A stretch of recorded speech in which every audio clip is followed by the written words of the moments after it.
Hi there, folks. Welcome to the News Underground. I am Abandoned Nihilism, a.k.a. The Harbinger. We are listening to Acoza X Punky Eternal. Absolutely lovely album. We're going to keep it nice and simple today, covering two topics. Only two topics. Geez, how will you do that with all the time? Well, we're going to do about 4 hours worth, so probably around 2 hours for each topic. Ukraine, or Gaza first, Palestine, Gaza, and then, of course, we're going to jump into Ukraine. Big news out of Ukraine. Welcome back, all you lurkers, all you regulars. Haven't trickled in yet. Maybe they're like, oh, the stream isn't happening because it happened late, but it's a happening. So y'all motherfuckers that get in here eventually, that's fine. We were watching a news program about 80s gang violence. I just wanted to point out their The producer who picked this picture is hilarious. They found some model. Isn't 4 hours the usual length? The usual length of stream is actually 5 to 6 hours, Chem Goblin. But that's fine. It goes by very quickly. Violent clash. So we're just going to jump right into it, folks. I mean, we're just going to get cracking here with Palestine news. There's nothing good. I have nothing good to report on it. The main thesis of my reporting is just to remind everybody that this is a big canard. Israel isn't leaving. There's absolutely no motivation whatsoever. They're not going, the United States is not going to punish them. If they take northern Gaza, they just need to do it slowly. They need to pretend for a little while that they're going to give it back, or that there's some kind of plan. But no, Israel is not giving back northern Gaza, and if possible, they're going to try and displace the entire population of the Gaza Strip into the Sinai Peninsula, or maybe into the West Bank, what's left of it. They've almost finished taking northern Gaza, only a few small areas left. Indeed. We'll be watching Hamas propaganda, Israeli propaganda. We'll be watching some horrific statements from Israeli politicians about their genocidal intent. And that's not being hyperbolic. That's just like straight fact, being as robotic and, objective as possible. Right. It's literally genocidal intent. And I will show you proof to that statement. Israel's not leaving. This is not about destroying Hamas. This was really never about destroying Hamas. Hamas is, like I've said before, a bunch of useful idiots, seemingly perfectly okay being used as puppets and tools by the Netanyahu government, being strung along, seemingly allowed to get away with October 6th. I know that's going to get me in trouble. There's some really interesting evidence to that. I don't have 100% proof, but there's a lot of evidence that points to some kind of either insane, wild incompetence, just coincidental, wild incompetence, or there was some kind of something happening there. Brony. I was just having fun. This is a Brony channel now. We love children's cartoons about ponies. That's what we talk about now. I've completely lost my mind and embraced Reddit level hedonism. But no, folks, let's get into our first clip here. We got a lot of news to cover. Welcome back, Davey, and welcome back, Chem Goblin. Thank you very much for coming back, and thank you for all your contributions in the Discord as well. You guys absolutely rock. Thank you for all these links. A lot of these links are provided by Chem Goblin and Davey, so big props to you, boy. Also, Woke Patriot and anybody else who's contributing in that chat. Thank you so much. Kind of dark, massively popular in the military. Well, I mean, because there's this big crossover of white supremacy and brony stuff, the Nazi bronies. Oh, God, it's... Welcome back, Bulletproof Bullet. Lovely name. Same reason why I don't believe Russia needs to do false flags to attack Ukraine. They just do it. I don't see Israel needing to do false flag to attack Gaza. They could have just done it. No, that's not true. They couldn't have done this without some kind of precondition. They couldn't have. I mean, you are correct that the United States would begrudgingly get behind Israel in whatever lie or justification, with or without it. But it makes it a whole lot easier to have this justification. But with that said, all I have is circumstantial evidence at the moment.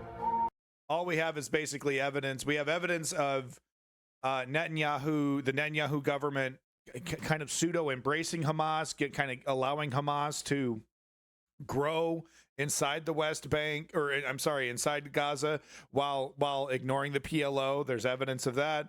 And then we also have evidence of them intentionally, leaving these places with skeleton crews. And that I have shown an article that had shown that Israel knew about Hamas's plans, that Hamas actually made a video, and that Israel had recovered information about a major assault that was going to happen in the sometime near future that had been planned for well over 5 years.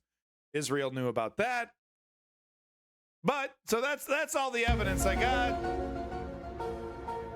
No, you know what I don't have? I don't have Netanyahu on camera twirling a mustache. I don't have that though. So fuck me, right? Violent clashes with Israel settlers in the West Bank. So what I wanted to say, I know we're gonna watch fucking Morning Joe. I know fucking I know you're right, 100%. But what I want you to see here is Morning Joe can't hide this. Morning Joe isn't covering Netanyahu's ass anymore.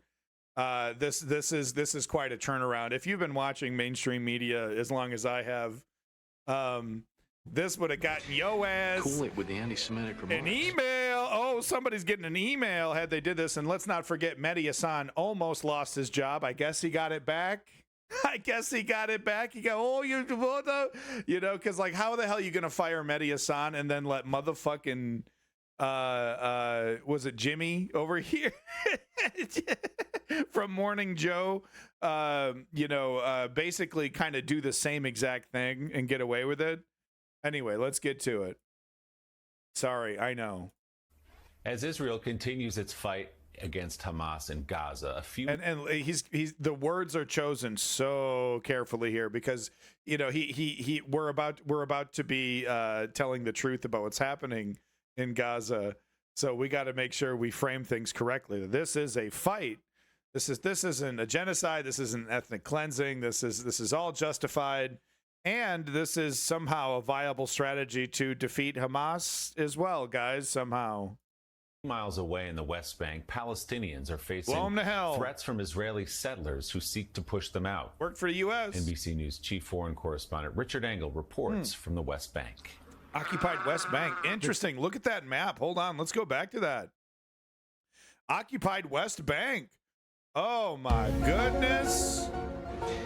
Cool it with the anti-Semitic remarks. MSNBC. Cool it with the anti-Semitic remarks. Cool it with the anti-Semitism on MSNBC. Thank you, Lenny. Remarks. Welcome back. #1 financial contributor and your boy from South motherfucking Boston. Go Sox, bitch. Welcome back to the stream, Lenny. Make sure you check out his channel. Like and subscribe, folks, to Lenny's channel. He's doing some streaming. I don't know when he's hitting that stream button, but look forward to it. Make sure you're on top of that shiz. This is interesting. Occupied West Bank. Occupied West Bank. That is interesting to me. Chief foreign correspondent Richard Engel reports from the West Bank. The tiny Palestinian village of Atwani is in the West Bank. Congrats, Lenny. Where shepherds still tend their flocks in scenes unchanged for centuries. Sami Hourani, Put that link in the Discord, lived bud. here for generations, told me since Hamas's October 7th massacre, Jewish settlers have become far more aggressive in their long campaign to drive Palestinians from this land. Look at that. And the idea, I mean, that's raw, naked truth. That would Cool it with the anti-Semitic get remarks. your ass fired saying shit like that. And here we have MSNBC giving it to you raw. Interesting. Hamas's October 7th massacre, Jewish settlers have become far more aggressive in their long campaign to drive Palestinians from this land. and the idea is just to make your life so hard that you'll leave. To make the life unlivable, unsustainable, unsafe.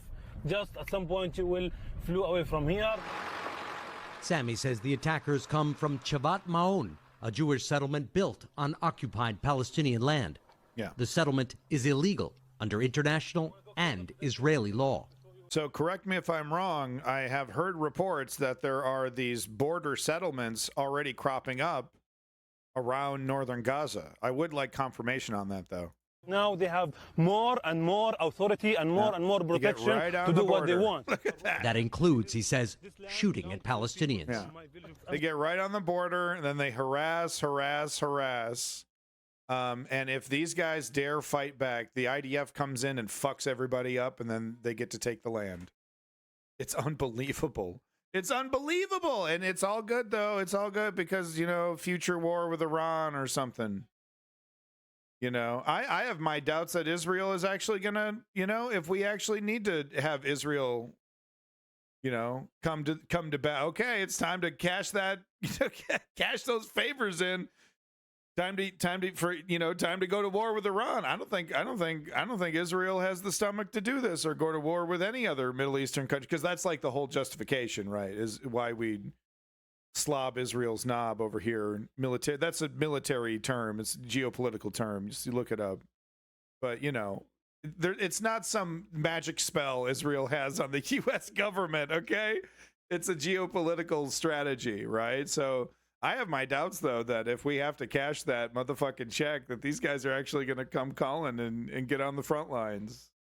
It's like, they're shooting back with real weapons. Oh, my God. No, with that said, Israel is a very powerful and well-trained military and could hold its own, but morale-wise, you know, I don't know. I don't know, man. I don't know. That's totally my speculation, though. They've been arresting a lot of Palestinians in the West Bank. And let me tell you, man, some of the conditions that they're holding these people in are nuts. I've seen pictures of children literally being held in dog cages. You know, and like the whole, you know, stripping them naked. I want to know how long they're naked. Because look, man, you know, suicide bombs are a thing. You know, you got to process that, you know. But I've seen video of Israeli soldiers, IDF soldiers stepping on, dragging naked men. I don't know who they were, if they're Hamas members or not. It's hard to tell if they were shooting or not. It's hard to tell. But they're completely naked, complete violation of the Geneva Conventions and how you handle your POWs. Gleefully filming it, laughing, dragging these guys by their feet. You know, some of these guys are totally naked. You know, guy's covering his face. The guy puts his feet on his face, basically kicks him in the face.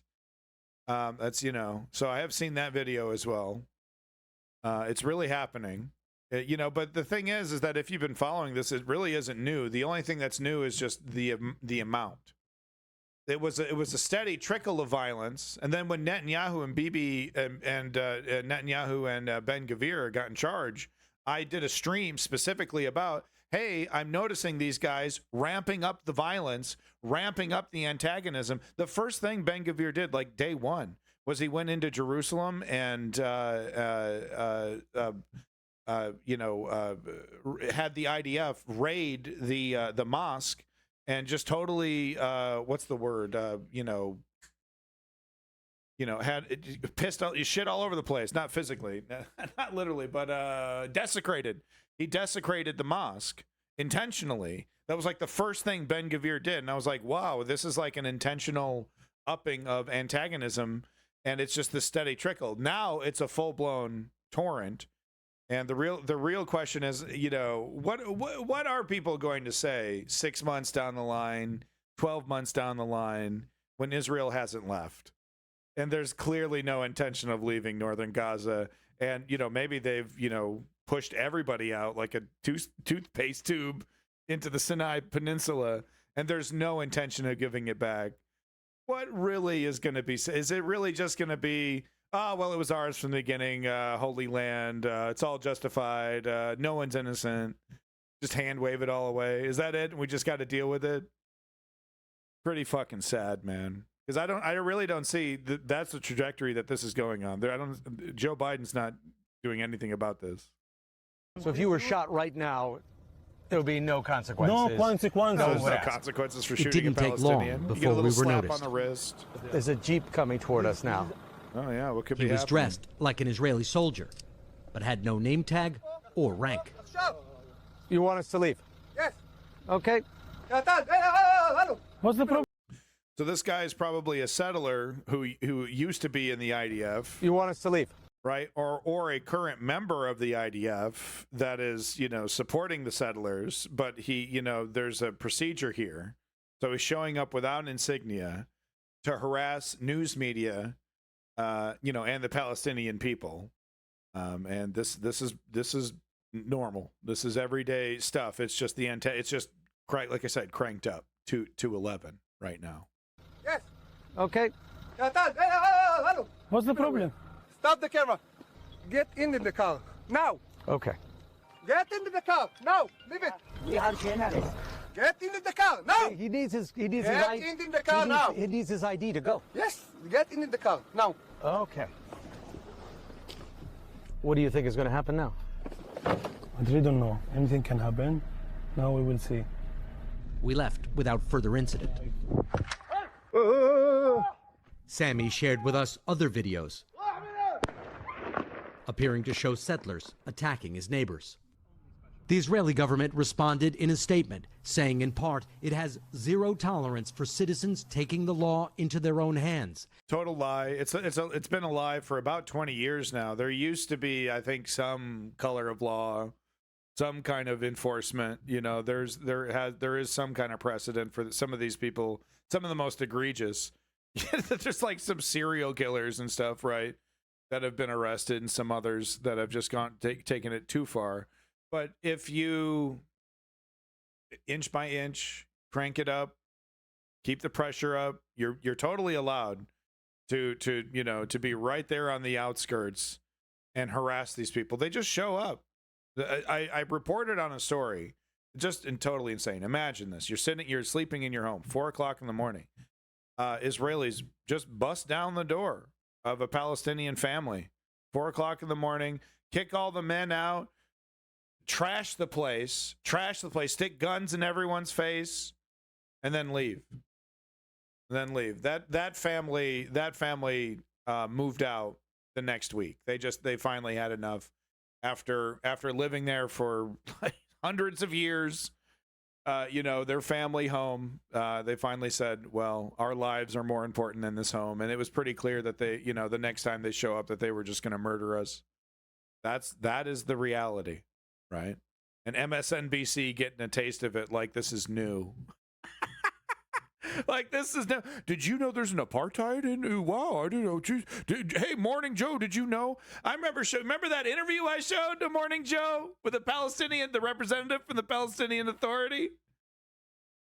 Morning Joe getting all red-faced. What missiles, missiles, missiles. Willie, and that's his name, not Jimmy. Most of the so-called settlers are law-abiding citizens. The vast majority of violence that's committed by settlers goes absolutely undocumented, unaccounted for. Eliana Boswell is a Jewish American activist documenting violence against Palestinians in the West Bank. Does the Israeli government support this movement? Absolutely. I think it's essential to understand that the settler movement and the Israeli government are deeply enmeshed and intertwined. Especially the now. Settlers are not hiding their goal of full Jewish control of the West Bank and Gaza Strip and believe October 7th was a turning point. Daniela Weiss is a leader of the settler movement. We are not going to give sovereignty, national independence to Arabs in the Jewish land. I make it as clear as possible. Enough is enough. No patience, no forgiveness, no consideration. Out. Deliberately expelling an entire people from their homeland is a war crime. Because they deliberately killed my friends. Yeah. They massacred my friends, and this is the way I react. What was happening before October 7th or 6th? What was happening before?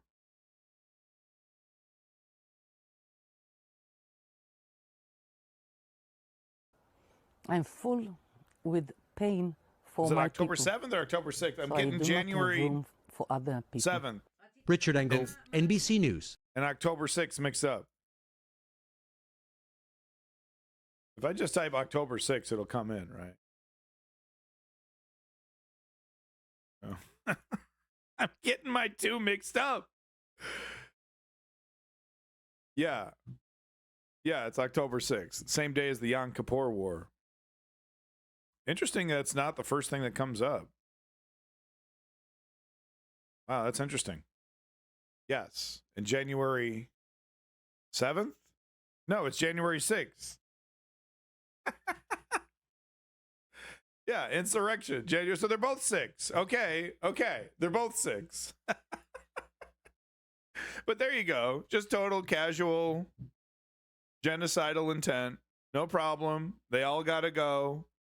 Now we have the justification. We didn't have it before when we were since the 40s, but now it's all justified, and we get to literally take everything, get to conquer a country in response to a terror attack. Is it October 7th? God damn it.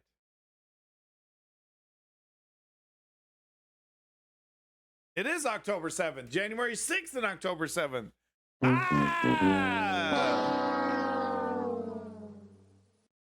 Okay. I got to be honest with you. I mean, it's so depressing what Israel is doing. It's like there's this reflex to like tune it out, just like the rest of the normies. To just like I see the articles, I see the headlines. It's like, oh my god, because it's all lies. It's all lies. It's all like delayed tactics and lies. What is really happening is Israel is finishing this project that has been ongoing since its inception. The entire peace process has been nothing but a lie. No one wants to talk about, any of this stuff because they're still fucking cool it with afraid. The anti-Semitic remarks. So I think that's what's going on in my head, and also the marijuana. Oh man, I've been smoking as much marijuana as possible before I have to quit next year. Oh, it's going to be a disaster. So, once again, I wanted to report on this. For the second time, Anthony Blinken, Joe Biden, just pulling money out of their butt for Israel. No problem. Fucking Ukraine left in the motherfucking hello. Zelensky over here looking like what?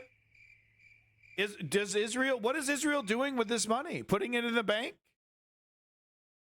What are they doing with it? Are they short on ammo? Are they short on resources in any way? What are they going to use $147 million worth of? Okay, it's artillery munitions. But man, dude, come on, man. That's exactly what Ukraine needs. That is exactly... Ukraine over here is Zelensky. Ring, ring, ring. Phone's ringing. Ring, ring, ring. Hello? Hello? Remember this fight against Russia? We were on the cusp of winning. Could you imagine had the U.S. given Ukraine what it needed to get to Mariupol?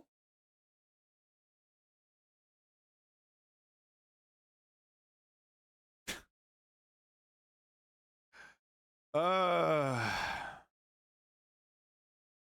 there you go. I just wanted to report on that. I mean, that's my feelings on it. It's just like it's so depressing. Everything is so fucking depressing about all of this. I'm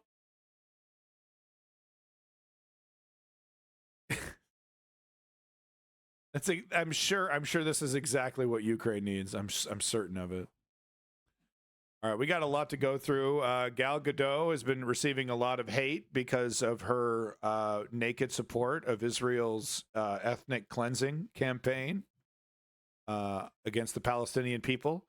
And she here's a 1-minute clip of her crying because she's finding it difficult to defend a genocide. It's like it's not very easy. Got a lot of people making a lot of really good points, and Israel killing a lot of people and murdering a lot of children, and Hamas still here. I mean, Hamas will exist even when Israel completes its campaign of total Palestinian deletion. When the entire country of Palestine ceases to exist, there will still be Hamas, and they will likely, unless Israel will have to put up some kind of major partitions or something. Go ahead and give this a watch here. How are you feeling now? How are you feeling these days?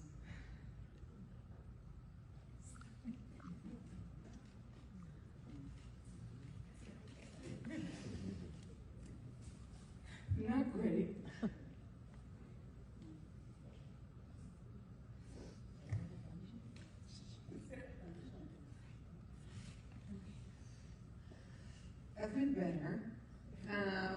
The answer that I have is that I'm happy to be alive, because nowadays it's not something to be taken care of, to be taken for granted.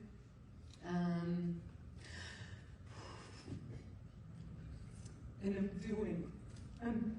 I feel like if I'm not doing anything, I'm sorry, guys. No, it's fine. Oh, it's so rough. Cool. I feel that if I'm not doing anything and I'm just watching the news and I'm just reading the papers, and I hear all the rise. Super loud, sorry. Kind of cut her off early there, but yeah, no, it is really frustrating when, you know, one side with all the power, with all the control, is murdering with reckless abandon, and you're desperately trying to grasp at straws for excuses as to why this is justified, when what is so clear is happening right in front of our faces. Like what once again, I go back to what I said earlier. What is Gal Gadot going to say in 12 months? Right? Is she just going to be like, you're not allowed to ask me questions about Israel? Right? For the next 10 years of her life, 10, 15 years. You're not allowed to ask Gal about anything to do with Israel. Right? Once it's done, because it's going to be too awkward. Gal, what do you think about, you know, now that Israel has taken the Gaza Strip and they have full control, and Israeli citizens are moving in? You know, how do you feel about the situation? Oh, you're not allowed to ask that question. I'm sorry. You're going to have to leave. You're not allowed to ask Gal that question. Is that what's going to happen? Right? So here, I just wanted to show this because I thought this was really eloquent by Hind Amri. You get the sense that tears are in reaction to the change in the world's reaction to Israel's war crimes. Finding yourself alone with brainwashed ideas must be isolating and scary. It's scary to have to confront yourself. Victimhood provides an off-ramp to that process. I agree. I think that's a very astute way of putting it. You know, victimhood is a way of avoiding accountability. And I think it's fair to say Israel and the sycophantic supporters of the Israeli government understand victimhood very well. We'll just say that. The right wing in general seems to understand the power of victimhood. I wanted to show you this. This is interesting. I'm sure this is just 0.1% of the people joining here, but it is interesting to see them elevated on social media. But we have some young people deciding to not join the IDF. Living in Israel, joining the IDF is mandatory. So they are refusing to join the IDF because they don't want to be, I guess, they're brave enough to say that this is about, they don't want to murder, but I'm sure they also don't want to get their fucking head blown off. In some dusty city, they don't really care about. They and it's like the military performative military nonsense is ratcheted all the way up to 10. They're ordered to carry their guns around, during certain points, as soldiers. I think, during their service, during their 4 years or whatever, the mandatory service. So you see these pictures of these cute Israeli teenagers hanging out at the mall with fucking M4s, American bought M4s, sling it over their shoulders. Fat lot of good all that did during October 7th. So once again, I just wanted to point this out here. What happens when Israeli teenagers refuse to enlist for mandatory military service? 280 Israeli teens signed a letter. So 280, that's interesting. That's quite a few. Because these are the ones brave enough to stand up. So if you have 300 or so brave enough to stand up, it's a pretty good sign that there's probably more. Teens signed a letter in September promising not to enlist. The first of them to refuse service since October 7th, just surrendered to a military prison. So I think they have to do 30 days. And you can expect Bibi Netanyahu and Ben Gvir to be upping up the sentence on this very soon, because 30 days really isn't enough to deter a lot of people. So you're going to see a lot of more people joining this.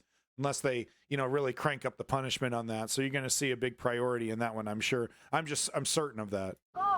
I'm totally guessing, but I'm certain of that. They refuse to take part in the IDF's violent policies of oppression and apartheid, and to be part of this endless cycle of bloodshed. אני מתייצב היום בבסיס תל השומר ומסרב להתגייס. מסרב לקחת חלק במלחמה הנפשעת בעזה. Turn the volume down here, sorry. Yeah. There you go. Look at that. Burning them draft cards, man. That's a fucking throwback right there for you old timers. Self-hating Jew. I get wishes for me to be raped or killed. And since the war started, it has gotten worse. She's talking about from her fellow countrymen, by the way. Fellow Israelis saying those things to her. She is in the minority. To the right, and young people in Israel in general, in contrast to the rest of the world, tend to be more right-wing.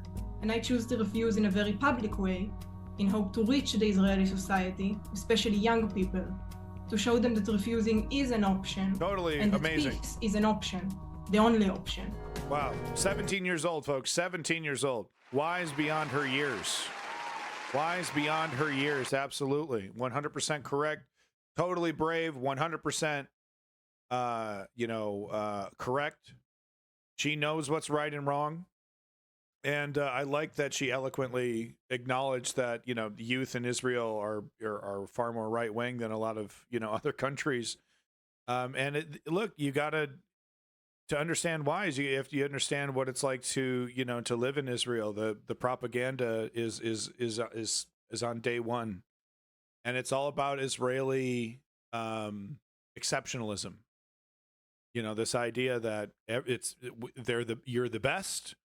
You're justified politically. You're justified biblically in these actions. That you have a clear enemy. The scary Arab. And this isn't me just pulling shit out of my butt. Once again, I'm sourced. Okay. There's like dozens. There are dozens of documentaries covering the apartheid state. And how Israeli citizens come to the opinion that their central enemy is the Arab, and how they feel about it. So it's not just me being anti-Jewish or something like that.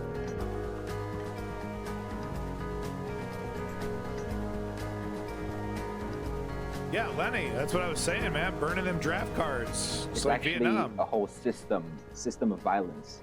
Of pulling people into the army and making them work for the occupation and for oppressing Palestinians. Yo, no cap. No cap. Riz. Oh my God, the Riz. Whoa, he's rizzing it up, folks. Riz. That's what Riz looks like, folks. I'm going to kill that word. No, that's some real Riz right there. No cap. No cap. Slime on your boy. No cap. He's got the Riz. Absolutely love it. He's 100% correct. And once again, I'd just like to point out that woman, 17-year-old woman activist here, totally, absolutely amazing. And it's rough, man. I mean, it's like she literally has everyone in her circle, probably everyone in her family, everyone that she knew as a young person. She's still a young person, right? So all those people in your young life, all telling her horrible things, and she's standing firm. So wanted to show two pieces of propaganda here. We have another incredibly slick Hamas propaganda video, and we also have a incredibly disturbing and haunting propaganda video from the IDF. That once again doesn't say things explicitly, but hints at something horrific. Like it's really hard to it's really hard to give these guys the benefit of the doubt as the heroes that they want to be painted as when they're putting out official videos like the one that we're going to see here. So let's go ahead. We'll give Israel the last word on this propaganda war here. And we'll start with this Hamas one. Like I said, it's very slick. A little bit of a trigger warning. You're going to see, you know, RPGs exploding on these tanks. I don't see kill confirmations in terms of, I don't see these tanks burning afterwards. They don't show any video of that burning. And the last bit you're going to see here, it looks like these tanks are shrugging off some of these cheaper RPGs. Like I said, I'm not seeing a lot of kill confirms over here. Most of these are taken out by trophy system. What is that, like anti-missile system?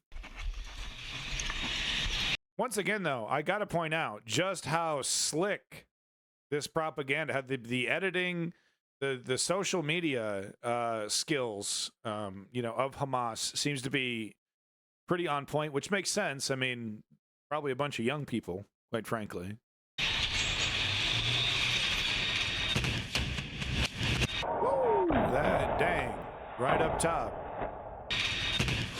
Yeah.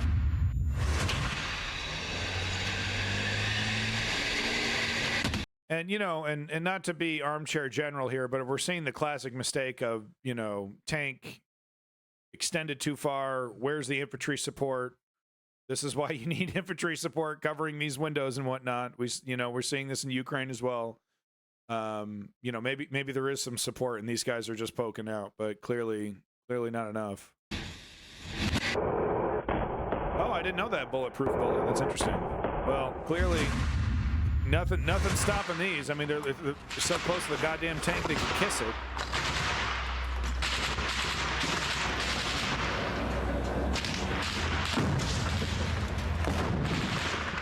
So, I mean, that footage is really, I mean, really quite shocking right here. I mean, here we see it, them, you know, crawling through the debris of these, you know, of these buildings and fighting. I mean, just it's really something else. Oh, okay, bulletproof. That's interesting. Thank you.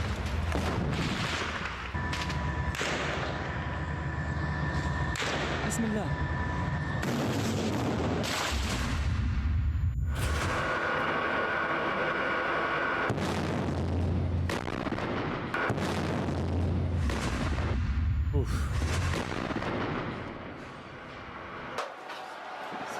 So I'd also like to point out, and you know, and this is why I'm not totally critical of these videos of Israel showing, you know, how they process captured prisoners. They tell them to, you know, get down to your skivvies. You know, this guy puts down the rocket launcher. You know, he looks like he's going to get his mail. You know what I mean? He's like, you know, so like this is, it's the nature of guerrilla warfare. You're going to be wearing civilian clothing. So I understand that. What I don't understand is why Israel then films itself, the IDF at least, then films itself basically torturing naked prisoners instead of processing them like normal, right? They feel like they could just do this with impunity.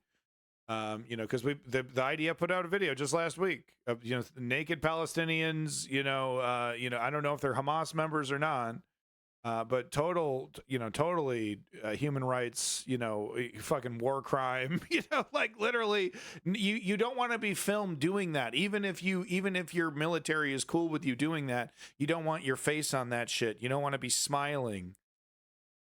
Because that shit can come back to get you 10, 20 years later. You know, you don't get to you don't get to run away from war crimes.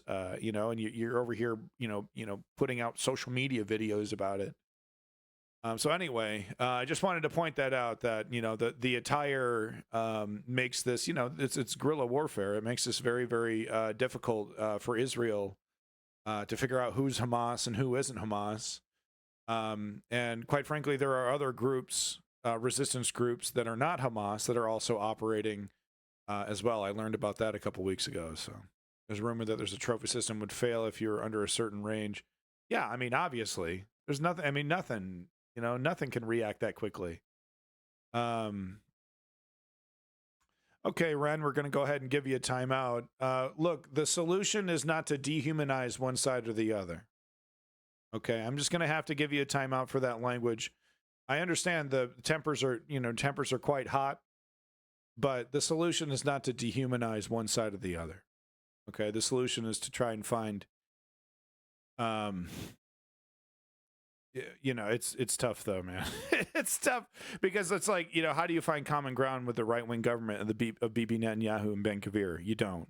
The only thing you can do is play hard politics, and you have to demand that from Joe Biden. And he's not going to do that. He has no stomach for it. He just gave them $145 million worth of artillery shells.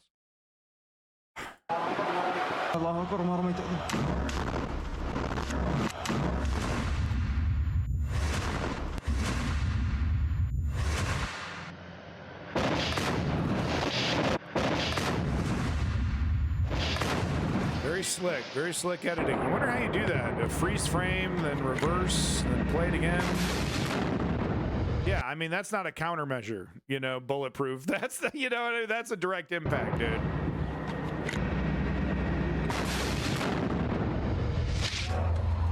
Yeah, ain't no trophy system stopping that.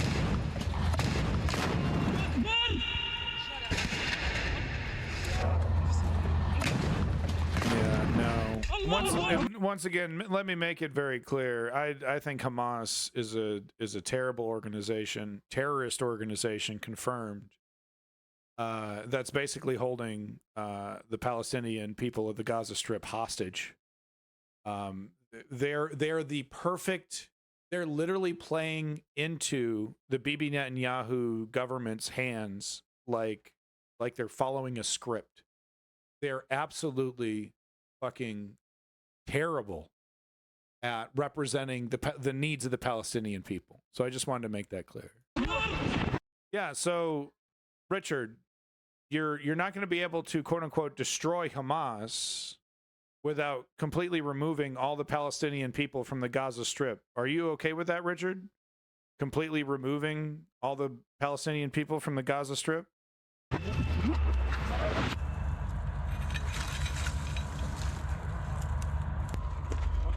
If that's what it takes.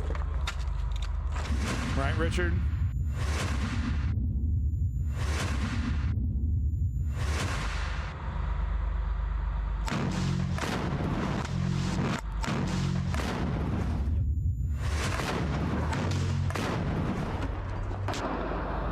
I will say this, the editor really only has one trick.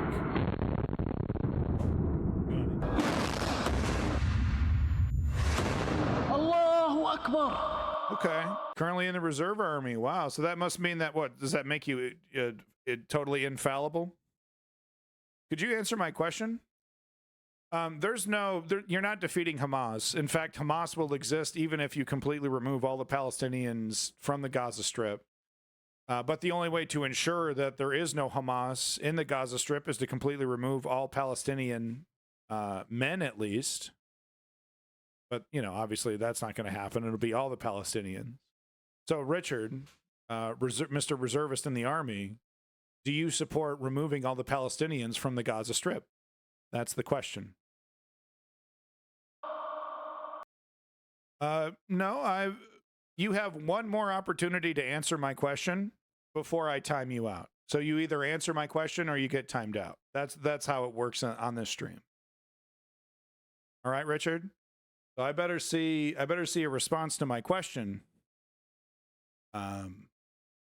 before I see anything else. So here we have, so I showed you some Hamas propaganda. Here is some IDF propaganda. And let me just reiterate here, this is ghoulish. Is this supposed to inspire me to support Israel? Watch this.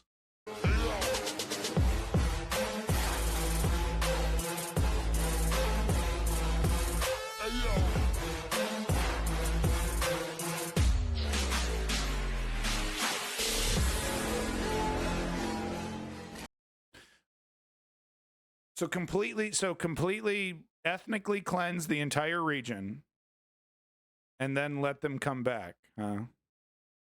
So Richard, you're aware that Israel has never respected the right to return, right? You know what the right I'm sure you know what the right to return is. I won't belabor you with the definition of that official international term or anything, you know, but term in terms of like international politics, right?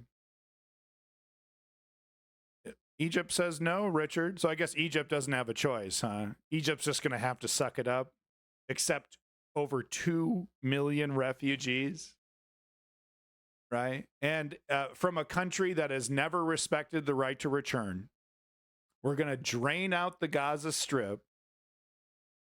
But don't worry, guys. At some later date, sometime, somewhere, we're going to let them come back.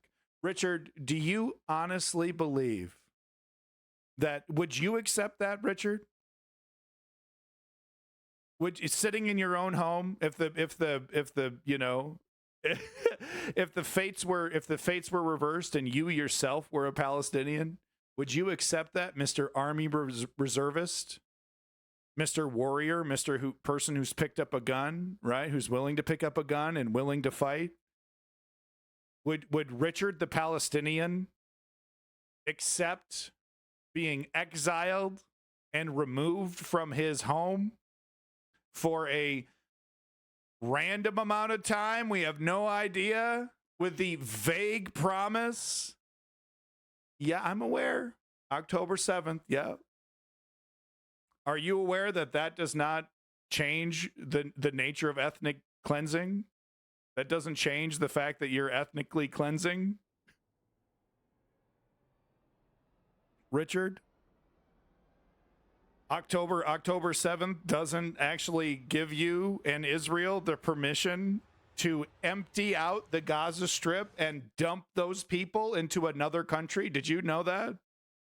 That a terrorist attack? It didn't give the United States justification to invade Afghanistan and Iraq. Everyone retroactively agrees now. Oh, that was a terrible war, totally unjustified. I want to explain something. Yeah, that it's all justified. That we get to commit revenge on an entire population of 2 million people because of a terrorist attack. Is that what you want to explain?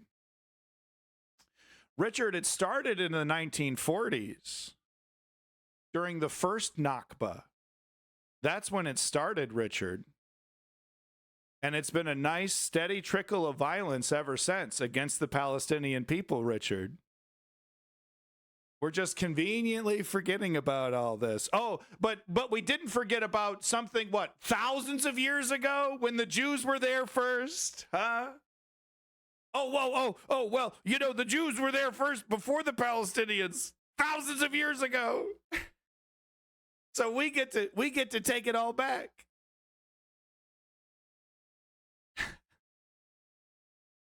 We get to take it all back.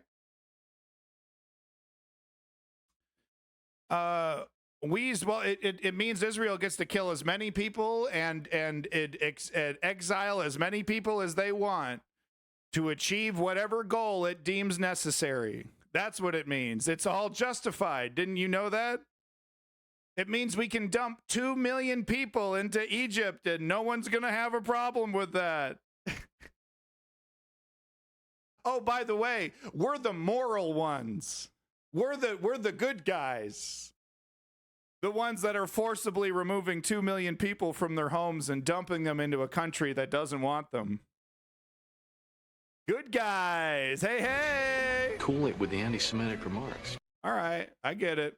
So anyway, back to this incredibly ghoulish imagery that I guess Richard supports. So to the beat of some hot trap music,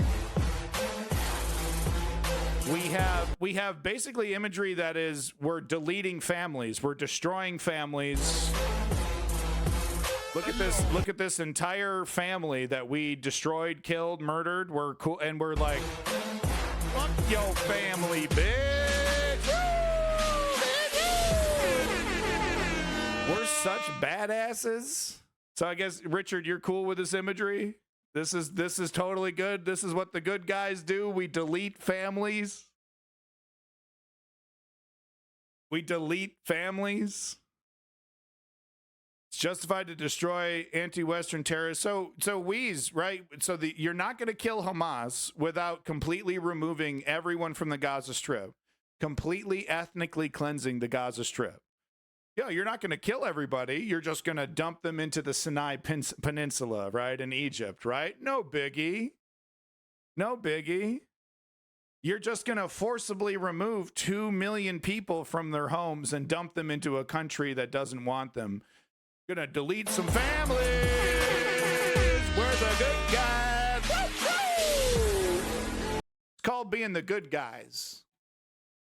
Deleting families, guys. Wanted to show your boy Biden. That this isn't exactly the big winner you might think it is there, bud. So we have a coalition of Muslim leaders, prominent Muslim leaders nationwide. I don't exactly know what that means. I tried to get a list of these prominent Muslim leaders. You can read the press release right here if you want. It's right here. But there is a abandoned Biden. Gotta say, I love the name. There is an abandoned Biden campaign. I don't agree with it, though, because abandoning Biden means embracing right-wing MAGA-style fascism. There is really no choice in this election. There really isn't. I hate to tell you. Well, there you go, Wheeze. That's actually, believe it or not, even though you believe your words are justified because, you know, the terrorist attack on October 7th, that's actually called religious bigotry. You're actually being a religious bigot. You're being a bigot to Muslim people, right? So because you're being a bigot, I need to ban you. Oh, no. That was hard. That was a hard thing for me to do, Wheeze. That was really a hard thing to do. I know. It breaks me up inside to ban bigots. It hurts me. It hurts my fifis. Yeah, Soviet. I agree. Ugh. God, didn't we talk about this username? Ugh. Anyway, Joe Biden. Yo, homie. Richard, buddy, once again, I need to tell you. They killed entire families October 7th. Yes, they did. We literally just watched the IDF make a slick video about how they are bragging about killing families. Yeah, we literally just watched a video of the IDF bragging about killing families. What else does this imagery mean? IDF literally bragging about killing families.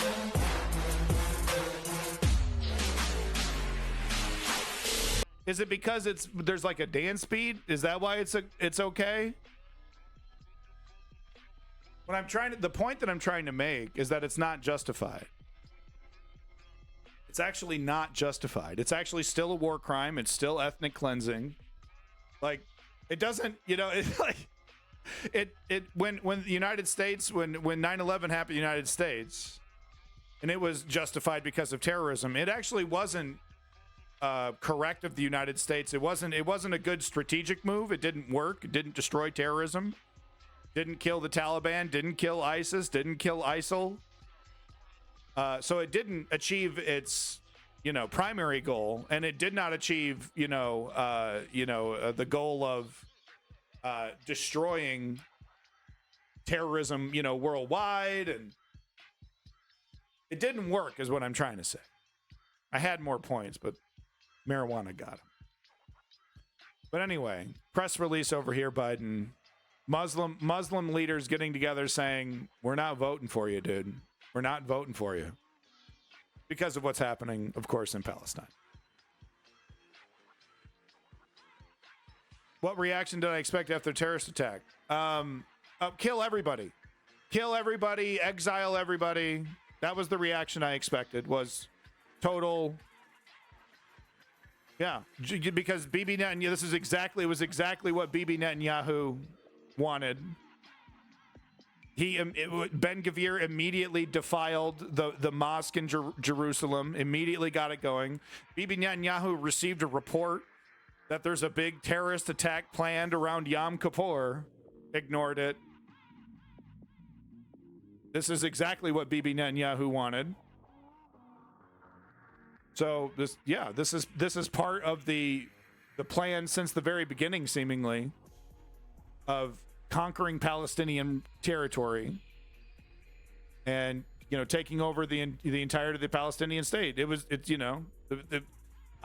The statements I made before October 7th, were like, this project is almost complete. Look at the map. Richard, look what you've done to the West Bank. Look what you've done to the West Bank.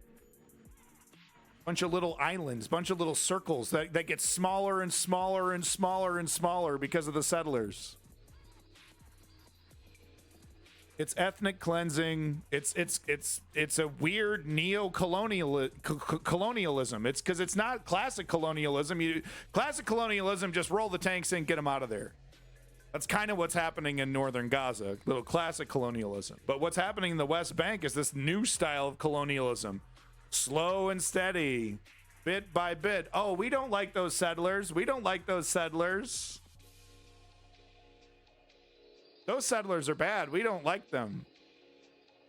Oops, they took more land. Oh, nothing we can do about it. Whoopsie daisies. Got another one. Guess we'll move him in. So here we have video of a Israeli soldier proudly bragging about killing Palestinian babies. It's all justified, guys. It's all justified. Remember, if your country is attacked by a terrorist entity from a different country, you have the right to completely annihilate that other country. It's all justified. That's how things work, dude. We are looking for babies, but there is no babies left. What babies? Say that again. Say it again. No, maybe I killed a girl, she was 12, but I'm looking for a baby.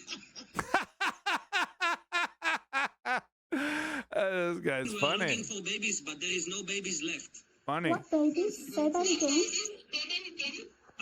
Say it again. No, maybe I killed a girl, she was 12, but I'm looking for a baby. Couldn't find her baby. It's funny.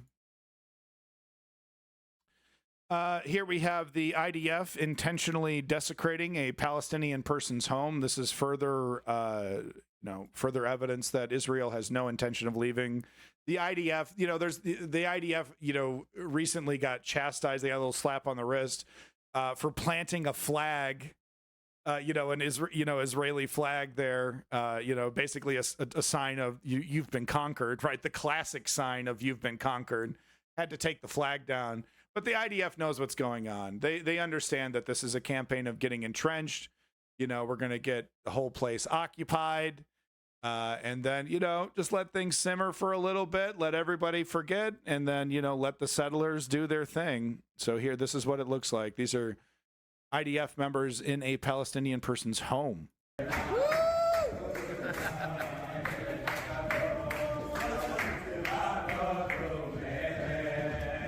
Colonialism.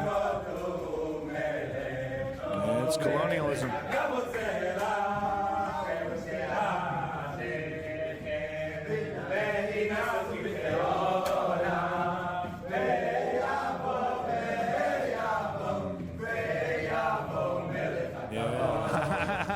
Yeah, fun. Cool. Cool, dude.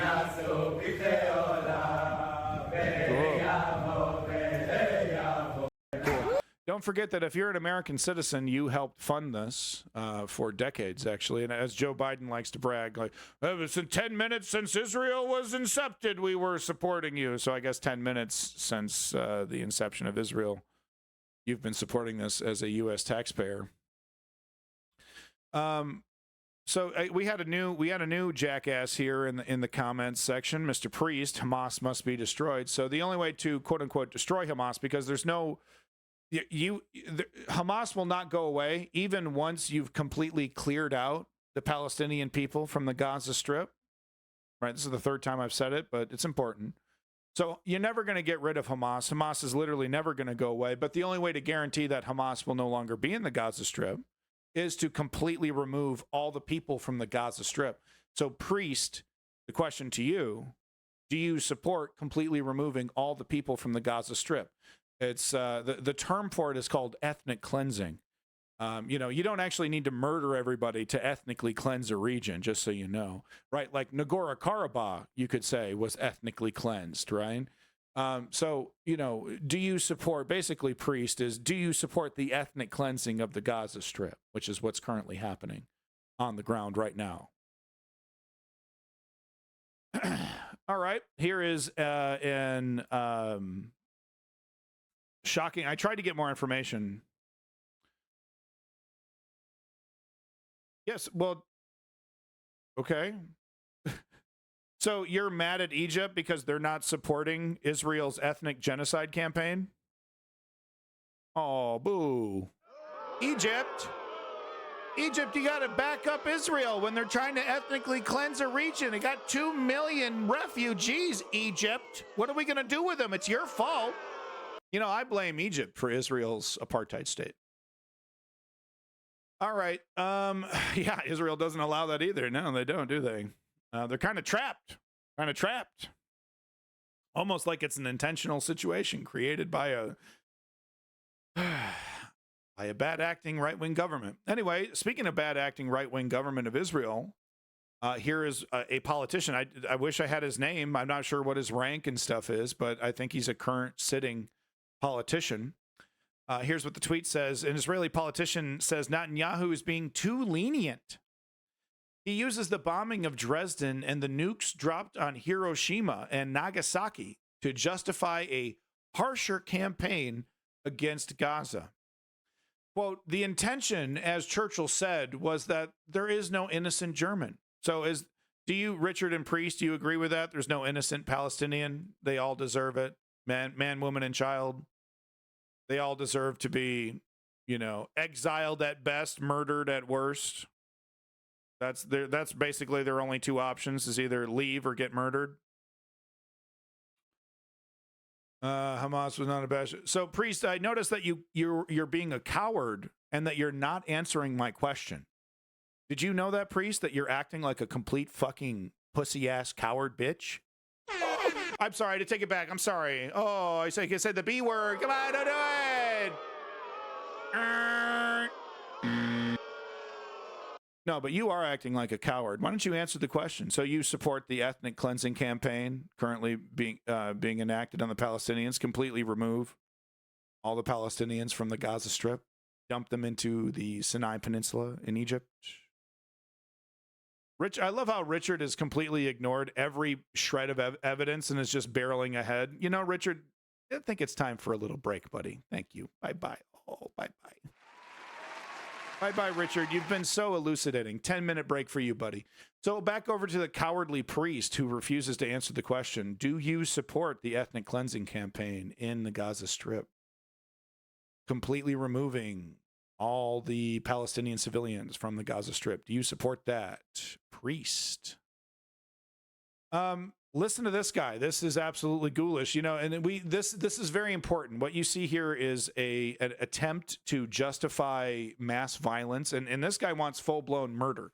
He's talking about we should treat the Gaza Strip like Dresden. We should firebomb it. We should fight every inch of it. You know, that's what he wants. He wants to literally annihilate every inch of it, kill everybody there, and be done with it. And he's like, well, it's, you know, because after October 7th, it's just like World War II. It's so everything that happened in World War II is now justified when we do it. So he's using these comparisons. And once again, I'd like to point out, this person is a member of the Israeli government. Okay, this isn't Alex Jones. נתניהו לוקח, ואמרתי את זה ב8 לאוקטובר, לוקח את האירוע המזעזע ביותר שחווינו מאז קום המדינה, ללא ספק, את שואת העוטף, לא אל ניצחון, הוא לא מבקש לנצח את זה, כך אמרתי, הוא מבקש לצאת מזה. הוא מבקש להחזיר אותנו אל מסלול הסבבים, מסלול אוסלו, תודעה. So he's saying Netanyahu is a failure because he wants to continue to treat Palestine like a state. He wants to return to some Oslo negotiations, which is a lie. He doesn't actually want that. But to him, that's a negative. To him, that's a negative. There's no question there should be no more question of what the goal is. The goal is complete Palestinian eradication. Once again, this is an Israeli politician. הוא מבקש להחזיר אותנו אל מסלול הסבבים, מסלול אוסלו, תודעת אוסלו, ואנחנו הולכים לקבל פה סבב משודרג. ואם לא יהיה פה ניצחון חד משמעי ומוחץ, וניצחון זה לא מיטוט ולא חרטוט. אין דבר כזה מיטוט החמאס. כמו שלא היה דבר כזה לצ'רצ'יל, מיטוט. So it's interesting, he acknowledges the reality that you're not going to get rid of Hamas without getting rid of every person in Gaza. משמעי ומוחץ, וניצחון זה לא מיטוט ולא חרטוט. אין דבר כזה מיטוט החמאס. כמו שלא היה דבר כזה לצ'רצ'יל, מיטוט המפלגה הנאצית, או מיטוט הלופטוואפה, או הצבא הגרמני. הכוונה היא, איך אמר צ'רצ'יל, אין גרמני חף מפשע, והשמיד את כל דרך. I believe wasn't that one of the reasons why Churchill lost his re-election campaign, was because he wanted to continue. he kind of agreed with Patton, and it was like, now's a great time to go after Russia. Here we go. After a very long time, we got a response. They started a war. So once again, not an answer to the question. Just saying we are justified in our revenge. It's justified. It's justified. I definitely do not feel sorry. So you agree? Okay. Well, that's great. I don't know why I should entertain it, and I'm not gonna. Enjoy your time out. Bye bye now. Bye bye. It's actually not cool to support an ethnic cleansing. It's actually not justified. It's not a good thing. It's still a war crime. It's not, it just as it wasn't justified when the United States invaded Iraq and Afghanistan because of its terrorist attacks against it. It's actually still wildly. It's actually still a war crime. It's like still an international crime to invade another country based, if there's a terrorist attack.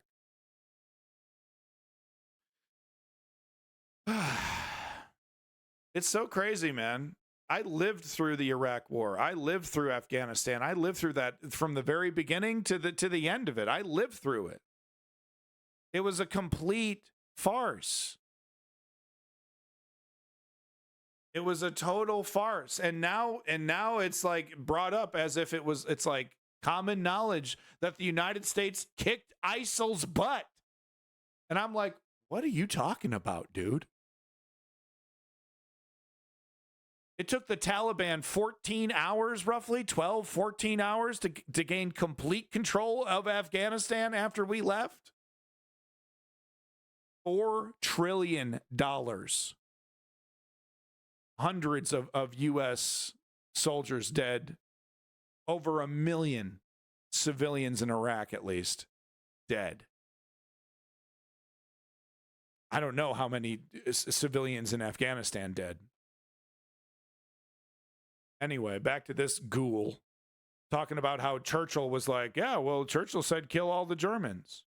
אין גרמני חף מפשע, והשמיד את כל דרזדן, ושרף את כל דרזדן, והאמריקאים לא חיפשו מסדרון הומניטרי להירושימה ולנגסקי. שרפו את כל הילדים היפניים בערים הללו ובעוד מאות ערים אחרות. אם לא הופכים את כל השולחנות, משנים את כל הכללים, לוקחים את היום שואה הזה. This is really an interesting statement right here, and take advantage of the Holocaust we went through. So he's talking about October 7th.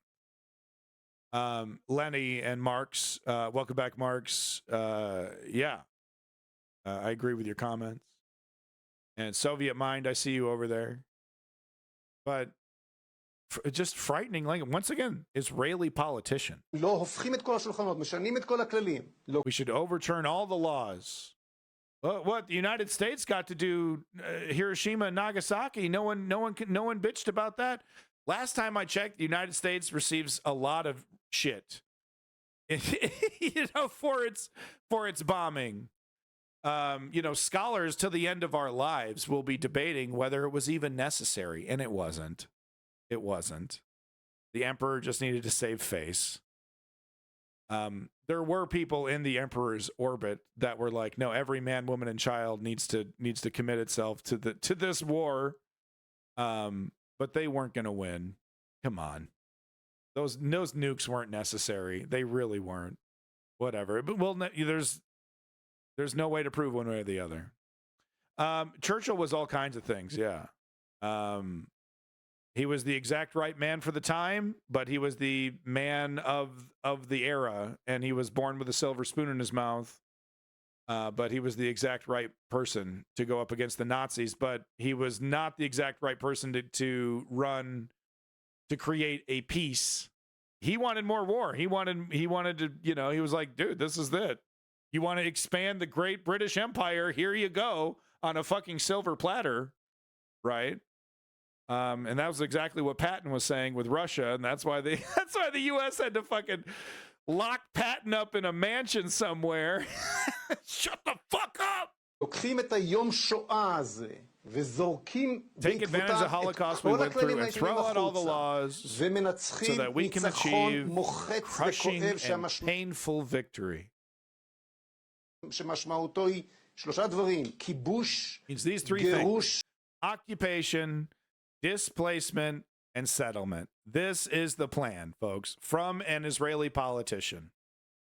Okay? It is not going to be presented to us in Morning Joe interviews in this way.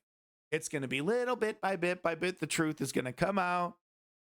Delayed after everything has been delayed, and it's 6 months, 12 months. We're talking about COVID 3.0, talking about the latest mass shooting, talking about some, something else happening, some, big, development in Ukraine, maybe.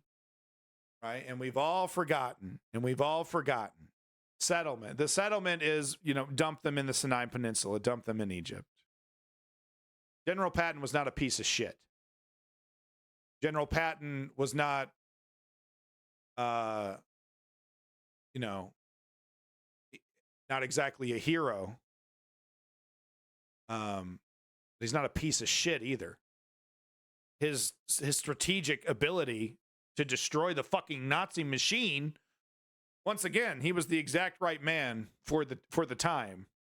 But you don't want President Patton, I assure you. All right, so the last I wanted to, once again, last thing, Israeli politician, occupation, displacement, settlement. That's the plan. That's what is happening on the ground, okay? You got the bullshit coming from from Israel, from the right-wing Israeli government that's filtered through the U.S. media, who softens it up a bit and, adds a little sugar and spoon feeds it to you. And then you got the motherfucking reality. The reality, which is since the 40s, since Israel's inception, it has been a campaign to eliminate the Palestinian state. They've never respected the right to return. Israel has never acknowledged the existence of Palestine. They've only accepted the existence of the PLO as a negotiating body, and that is it. History did not start on October 7th. But none of it matters, because the West is just going to go along with it because, even because here's the thing, the neoliberals are like, okay, if we're punished this cycle, we'll just get them next cycle. The neoliberals think that if they lose to the Republicans in whatever, this cycle or next cycle, whatever, they're going to get another chance. Like the Republicans aren't on the absolute verge of completely disassembling the electoral system, that they're going to make it almost literally impossible for neoliberals, Democrats to have any kind of controlling majority anywhere. Project 2025 is not a myth. It's the framework that the next U.S. president, U.S. right-wing U.S. president is going to be using, regardless of whether they're Trump or not. But no, the neoliberals think, well, if we take a hit because of our unwavering support of Israel, it's better to have the support of Israel and have that influence secure and lose the election than to lose the support of Israel and win the election. It's much better to hold on to that support from Israel because, if we lose, we'll just get them next time. The people didn't like Trump. They got rid of him in 4 years. They'll probably get rid of him and, the next Republican in 4 years. This is how they're thinking. They're fear-mongering. They're using the right-wing takeover of democracy to fear-monger and fundraise, but they don't actually, it's not actually clicking. It's not actually real. You see what I'm saying? It's not actually real to them because it's all still happening. It's all like the fundraising, everything, Joe Biden, it's all status quo. It's still humming along. So it's not really clicking that they're actually in an existential crisis as a political party. So they would rather lose the election than lose Israeli support. I think that's what's happening. Our last story for the Gaza Strip here. And thank you so much if you've stuck through this. I know it's heady. I know it's hard. I know I do a lot of pausing and talking, but there's a lot of bullshit, as we've seen in the comments. There's a lot of bad actors. There's a lot of misinformation. There's a lot of outright calls for genocide that cannot be ignored. We're really going to sit here and allow these criminals to get away with this? Anyway, I wanted to end on this. It is a kind of lengthy speech, so maybe, take a pee break. That's what I'm going to do here. But I wanted this on record. I wanted to give this man the 6 minutes. But I need to go. I need to go. I'm sorry. But I'll be back before the end of it. I can tell. I've already listened to it. You should listen to it. You shouldn't leave. What am I talking about? Stick around. Stay here. But no, this is an amazing 6-minute speech from, I guess this is a PLO representative who currently represents the state of Palestine in the UN. Absolutely amazing speech. Hey, welcome back. It's your boy, Woke Patriot. Thank you so much. And thank you for that follow, Soviet Mind. Boy, we're going to butt heads every single day if you don't change that fucking name of yours. But thank you for the follow. Anyway, this is an amazing speech. I wanted to get this on record. I wanted the News Underground to broadcast this. So here we go. Israel has reacted with disregard and disdain. Why are they getting away with murder at this unprecedented scale? Be right back. Because they were never held accountable. That is why they confess to their crimes. That is why they steal our lives, our land, our resources, our money, our past, our present, and our future in broad daylight. Mr. President, one day the massacres will stop. But how will we get over it? How will we get over the mass graves, the inability to bury our loved ones, to offer them a dignified burial, seeing them in plastic bags? How will we get over 1,000 Palestinian children amputated without anesthesia? Can you hear their screams? Can you feel their pain? Can you imagine if they were your own children? How can we get over 8,000 Palestinians under the rubble? Those who were blessed to die quickly, and those who endured a terrible and terrifying death, a slow death under the rubble while we were unable to save them. How do you get over a genocide? We will be asked, nevertheless, despite all that we are enduring and all that we have endured for 75 years, to move on, to count our dead one more time, to count our wounded, our permanently disabled, the people scarred for life, the millions of victims, and move on. We will be asked to be peaceful. We will be asked to be grateful that this horrible chapter among so many other chapters, even though this one is the worst one we have gone through, is over until the next one begins. This is the ultimate expression of double standards. The other side is never asked to move on if Israelis are killed. Never asked to be peaceful in such situations. This is the ultimate expression of racism, of dehumanization of our nation. We shall all be subject to the same rules, to the same expectations. We should all have our humanity recognized and respected.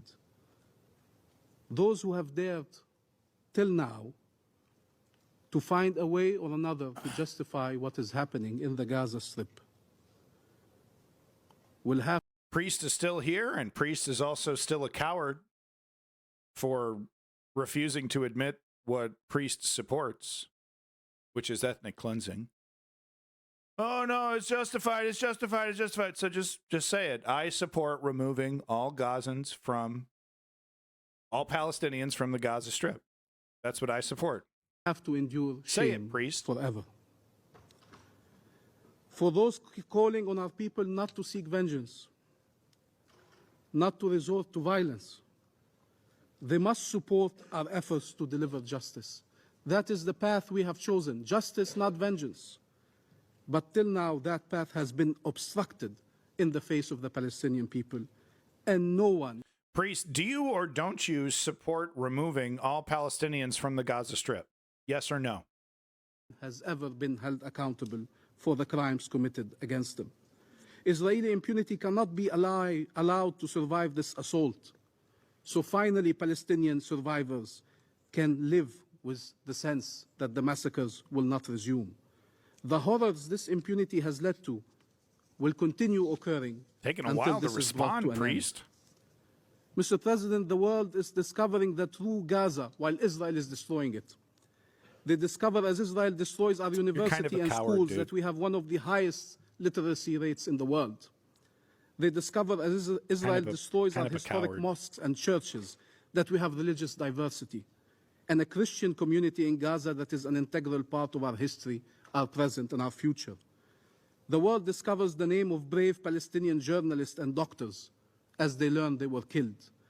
They discover about a young Palestinian generation that was able to be creative and to perform and to try to lead a life in impossible circumstances, only to face death once again. The world discovers human beings who, despite repeated assaults and a decade and a half of blockade, somehow preserved hope, cultivated it, built their homes to see them destroyed, built them once more, saw them destroyed once more, built them again, built their lives despite loss and suffering. From within the ruins, they were able to rise again, only to face death once again. They found a way back to life, only to see death and destruction haunting them once more. Yeah. Until when? That is what Israel is attacking. Hope. That is its greatest enemy. The fact the Palestinian people have not relinquished hope. The ability of our people to resurrect. They want to make sure that Palestinians in Gaza have no homes to return to. Yes. They want to make sure they have no life to return to. That's right. They want to make sure that life in Gaza is no longer possible. With one aim, what they call voluntary migration. Voluntary. 21,000 people killed, half of them almost children. And by the way, we mentioned the children and the women. Many innocent men have been killed. Voluntary migration, the code name for forced displacement. These are the options for Palestinians. Yeah. Destruction or displacement. Death or displacement. That's cute. Voluntary migration. Oh, they all just left. I wonder why. They all just left after we bombed everything. I guess we'll just take this land if you're not gonna, you don't want it? We're gonna keep bombing you if you're here. You don't want it, you sure? I guess we'll just take it. Oh. Well, that's a nice treat.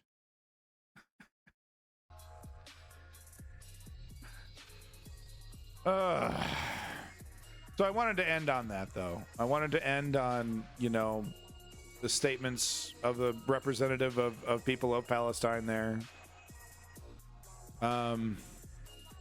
Honestly, though, I mean, to be straight up, to be as I'm trying not to be nihilistic here, but honestly, I don't think the world is going to come to the defense.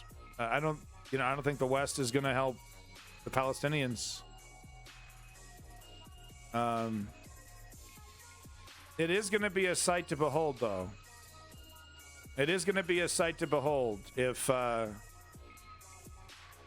they really go for it. If they really go for it in the south, in southern Gaza, right? They got all the Gazan citizens from the north crowded in there, and they really go for it, and they push, and they just push, and they force the border open, and hundreds of thousands of people start pouring into Egypt. You know, it's like, it's going to be a sight to behold. It's going to be, you know, the news coverage is going to be 24/7. Thank you for sticking around, Bulletproof, by the way, and everyone else who's continued to watch the News Underground. Thank you so much. If you're a loyal viewer of the News Underground, make sure you stay tuned. We're going to be doing some new things in the new year. I hope you enjoy them. It's your boy Clutch Cargo. Thank you. Right in time. I didn't even see that comment when I was saying that, but thank you, Clutch Cargo, and all you other lurkers. Thank you, Bulletproof Bullet. Very much appreciated. You know, this is how we do. This is how the Underground does news. We don't, you know, it's not a lot of fluff. It's not a lot of bullshit. You know, it's a little bit in your face. This is politics, man, because what are we talking about? We're talking about people's lives. We're talking about children getting, you know, pulled out of fucking rubble. That is a doorknob nail. We're talking about dead-ass kids getting pulled out of fucking rubble. This is some real-ass shit. What am I supposed to be? Suit and tie? Both sides it? Gussy it up? There ain't no gussying up ethnic genocide. The fucking... It's a fucking crime against humanity. It's a fucking crying shame, man. I don't really know any other way to cover it. I don't know. I wouldn't know how to Brian Gumble this shit, dude. If I was Brian Gumbles, I would be fucking throwing my papers up in the air, you know, like ripping my tie off. Like, fucking wake up! Wake up! Ah! Getting my ass pulled out of there by security, dude. Today in the news, MSNBC host abandoned nihilism, pulled off the stage, losing his mind, reporting on the Gaza situation. I don't think anyone will be stepping in. There's not enough pressure. There isn't. There isn't. Well, here's the thing, though. There's not enough pressure. Like, it doesn't feel like it, but there's enough pressure to hurt Joe Biden's reelection. Bulletproof Bullet. This will hurt Joe Biden because it's the poll numbers are clear. Joe Biden and Trump are basically neck and neck. They're basically neck and neck. Welcome, Kem Goblin. Welcome to the stream. New to the stream. We cover My Little Pony news. We're going to get into our Ukrainian My Little Pony news. Make sure you stick around. You people are objective over this and moral. It's like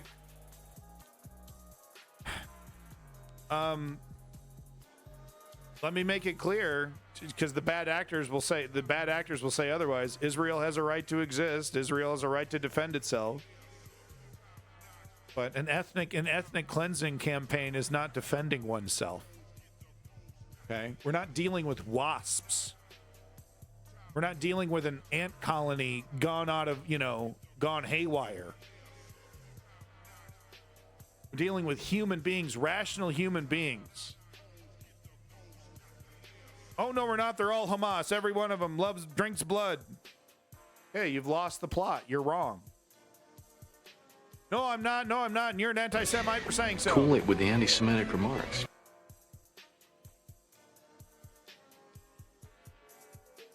Man, fuck My Little Pony, dude. Skeptical of the polls after the polls said Trump would lose in 2016, as one should be, especially early polls, right? Before the real meat and potatoes gets warmed up, right? And that's what we're going to see this year. So that's a great point, Bulletproof. Still, though, all we have to go on right now are the polls. That's all we got.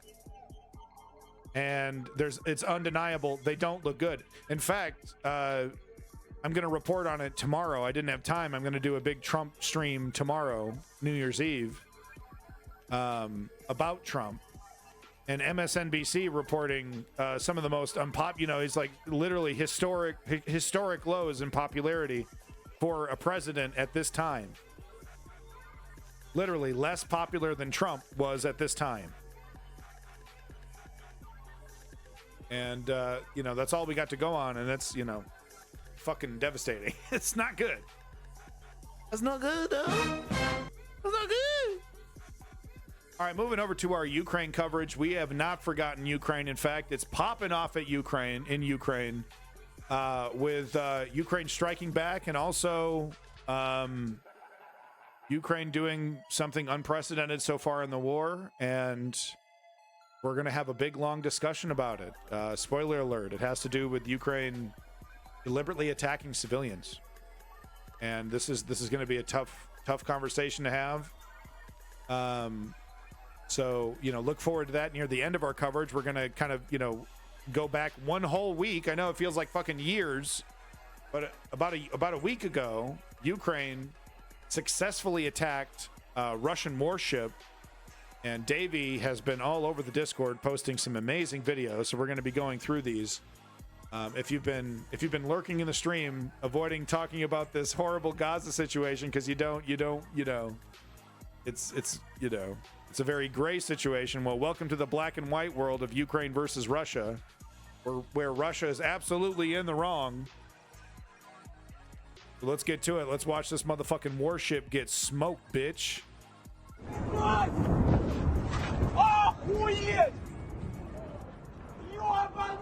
Fuck nuts, dude. That's wild. He closes the door. Shut up, dude. He closes the door. Dude, look at that. It looks like the apocalypse. Holy fuck. Look at that, dude. No! Closes door. Yeah, the heat. Oh, man. Oh, you can see all the particles up in the air, dude. Oh. Damn, dude. Damn. Damn. Like to remind you once again that Ukraine doesn't have much of a navy, and that this is the second massive warship that the third, actually, isn't it the third one that they've sunk? So that happened, and here's Davey with a great link. Thank you again, Davey, for this Twitter X link. X. Think about a campfire from like 3 feet away, how hot it is. Now imagine that campfire's the size of a skyscraper. He'd feel it. He'd feel the heat. So here's the aftermath right here. I think this is the before. No, this is the before. Maybe. Oh, yeah. So here's the before, the ship right here. Sorry, it's kind of hard to tell. I thought this whole thing was the ship. It's like, no, this is a really high up. This is like, satellite photography. Oh,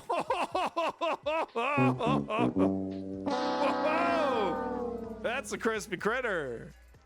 That's still smoldering. That's a crispy critter.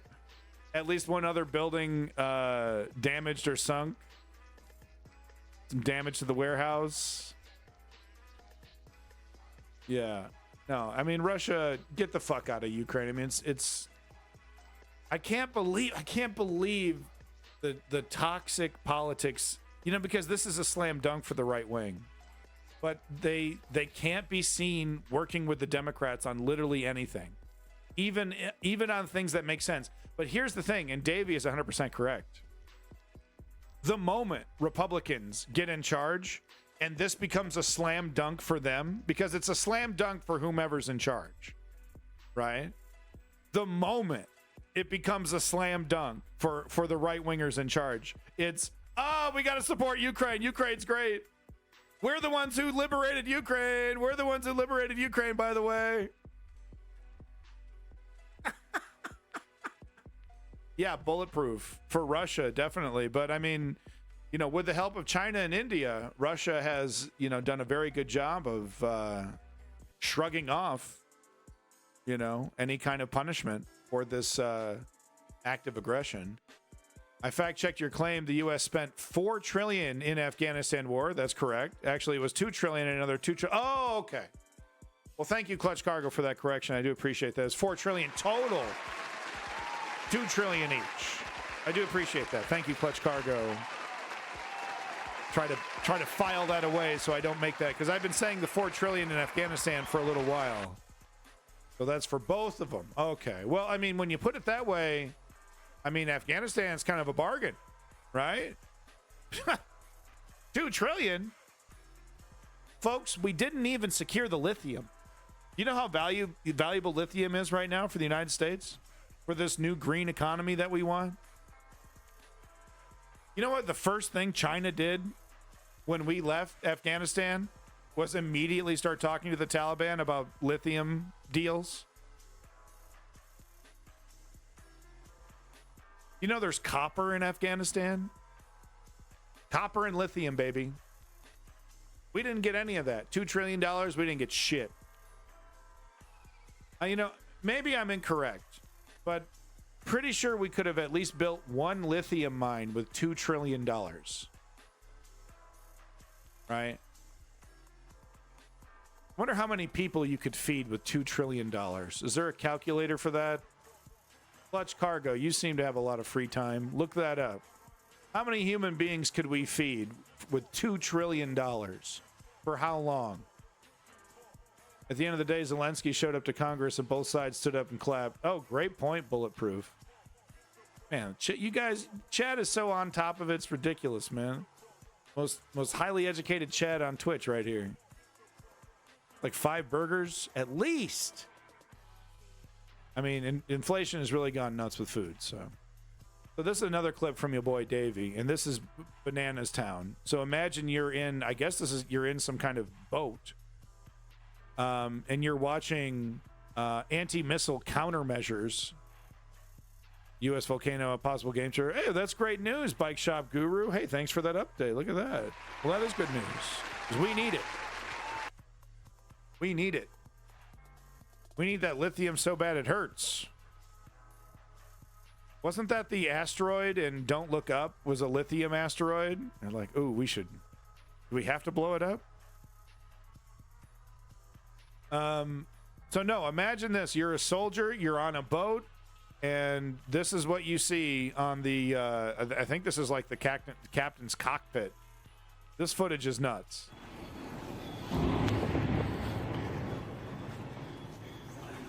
So these are anti-missile countermeasures against Russian drones, I believe.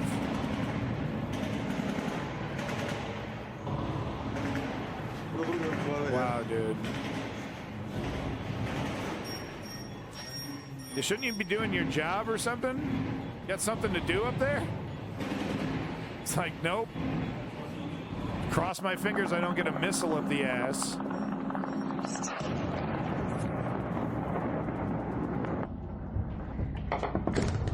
Yeah, exactly, Bulletproof.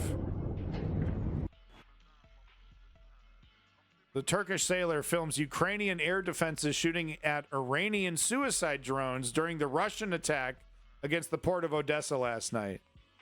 Boy, that's quite a headline right there, right? Turkish sailor films Ukrainian air defenses shooting at Iranian suicide drones during the Russian attack against the port of Odessa. Woo! Geopolitics. Boy, we're having fun. More lithium tracker pass is believed to have estimated reserves of approximately 1.3 million tons of lithium equivalent. It's located in the southern end of McDermott caldera in Humboldt County, northern Nevada. That's interesting. You know, it's Bike Shop Guru, since you're such a lithium aficionado. The history of lithium is really quite interesting, because until we had a reason to use lithium, it was a rather useless metal. Until we started putting it into electronics and stuff. So it's interesting because I believe the Afghanistan war with the Soviets was over copper, and no one cared about the lithium deposits, and now it's it's all about the lithium. Well, that's really good news, Bike Shop Guru, because you know, anything that avoids more foreign wars. But clearly we don't give a shit. We didn't give a shit about any of the resources in Afghanistan. And seemingly it was just a big excuse for the military-industrial complex to blow its load. I mean, that's really the only entity that really made out like bandits was the military-industrial complex, was Halliburton and fucking, you know, Lockheed Martin. How did it help you? How did the invasion of Afghanistan help you, U.S. citizen? Oh, man, big dividends.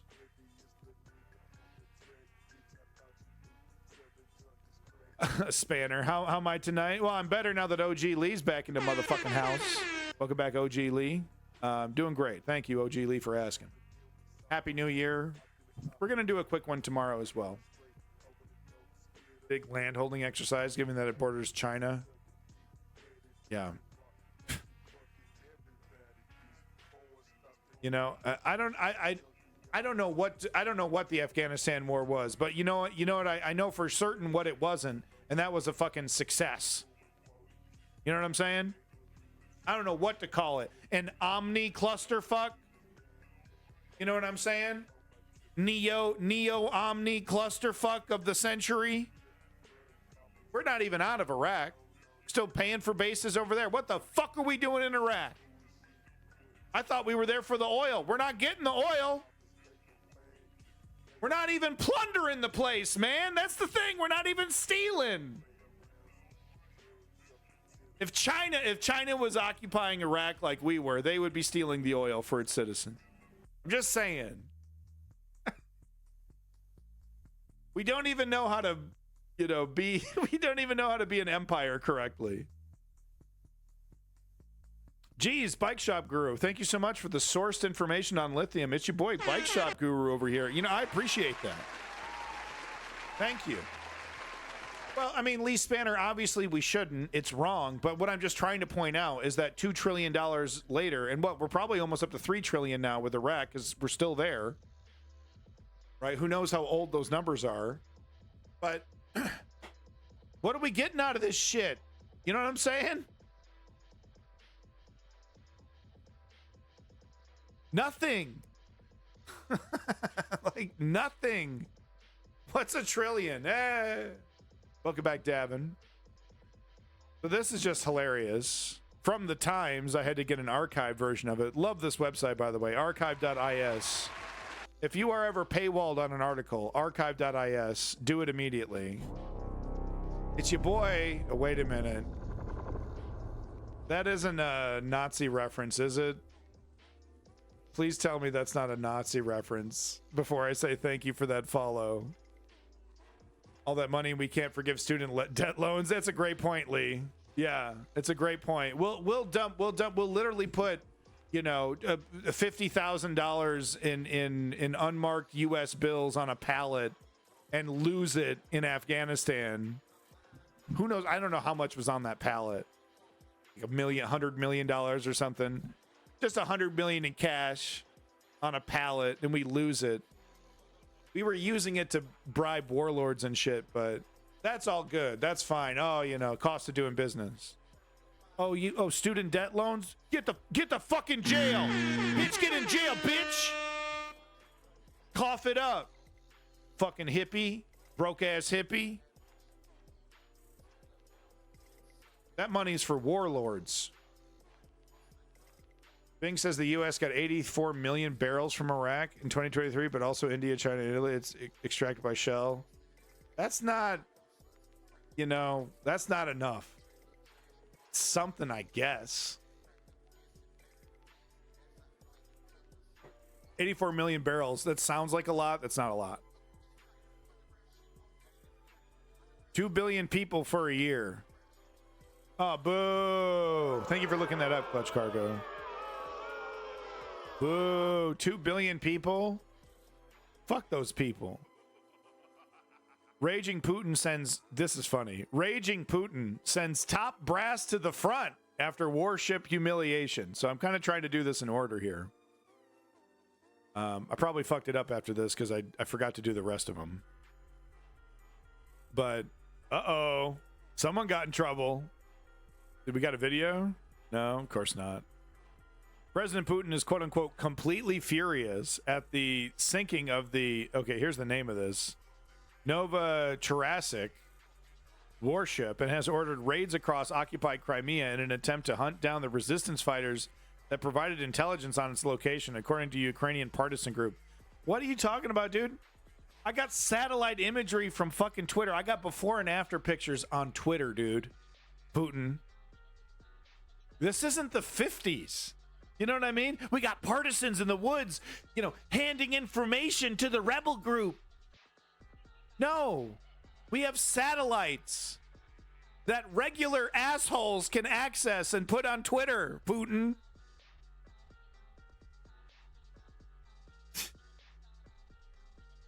Loose lips sink ships. No, jackass, it's the satellites. Iraq's been exporting 3.7 million barrels a day. Maybe that's why we're still there then, because we're actually getting something out of this. That's interesting, bulletproof bullet. Oh, God, here we go. What a loathsome existence these right-wingers on these alternate streaming sites. Ugh. Hives of scum and villainy. Kick and D Live. CNN Business United States is producing more oil than any country in history. Oh. I'm so glad we're paying more than any time in history. That sounds about right. So, I mean, that's how supply and demand works, right? When you have an incredible amount of supply that exceeds demand, that means the prices go way up, right? That's how that works. Got a motherfucking mafia cartel running our lives when it comes to oil, gas prices. OPEC member, there's been quite a history between the U.S. Was that on D-Live? Yeah, that was a D-Live person. Oil markets global. The U.S. doesn't hold any oil for itself. Yeah, well, it tries not to, yeah. Quote, the flywheel of repression is spinning, the Atesh group wrote on Telegram. Quote, local residents have been raided throughout the city. Their smartphones are being taken away and their houses are being searched. Once again, it's just harassment. Okay, you're not hiding anything from anybody, dude. It was probably known the first 10 minutes that motherfucking boat pulled into port that it was there. Yeah. I mean, woke patriot, supply and demand's a real thing. I mean, like, the Communist Manifesto has like this whole like section on valuation. It's like it's a thing, you know, that exists, whether it's a communist system or a socialist system, is what I'm trying to say. But it shouldn't work that way. The reason why it's working that way is because it's a cartel that's running the whole situation. The group added, it is reported that Putin is completely furious over the destruction of the Novorossiysk large landing ship. An order was issued to punish the Crimean Air Defense Forces. It is expected that many commanders will be removed and sent to the front to participate in assault groups. Wow, send them right to the front. Echoes of World War II. That's a total World War II thing that used to happen all the time. Failures used to get sent to the front lines. Appreciative of the effects of supply and demand. That was my vibe. It's like he wasn't it's like, you know, there's like a misconception that people put on communists that there's like no economy, like they'll be trading, you know, beans for corn, so you better get growing some beans. It's like no, it's like things still have a value, things still have worth. Supply is real, demand is real. The theory of their influence or pricing is just that, a theory. Yeah, woke patriot, yeah, totally. I agree. The ship was struck at port in... God, I suck at this. Diocea? Crimea? Nope. By a British cruise missile fired from a Ukrainian supersonic Suki Su-24 jet. Hey, look at that. Ukrainian Air Force with the dub. Ukrainian Air Force with that dub, folks. It went up in a huge explosion as its load, reported to be Iranian-made Shahed suicide drones, detonated. Ooh. How many you think were on the ship? This was like a military, you know, kind of transport ship. So there was a lot of cargo space. Wonder how many were on there. Satellite images released by Radio Svoboda appear to show that the enormous blast hit a second ship nearby, a UTS-150 training ship that can be seen partially submerged. At least 52 men from 77 serving aboard the Novorossiysk have been reported missing or injured. Wow. I mean, look, I don't want to see this. I want Russia to go home. You know what I'm saying? I don't want to see these men die. But these are soldiers. Far cry from civilians.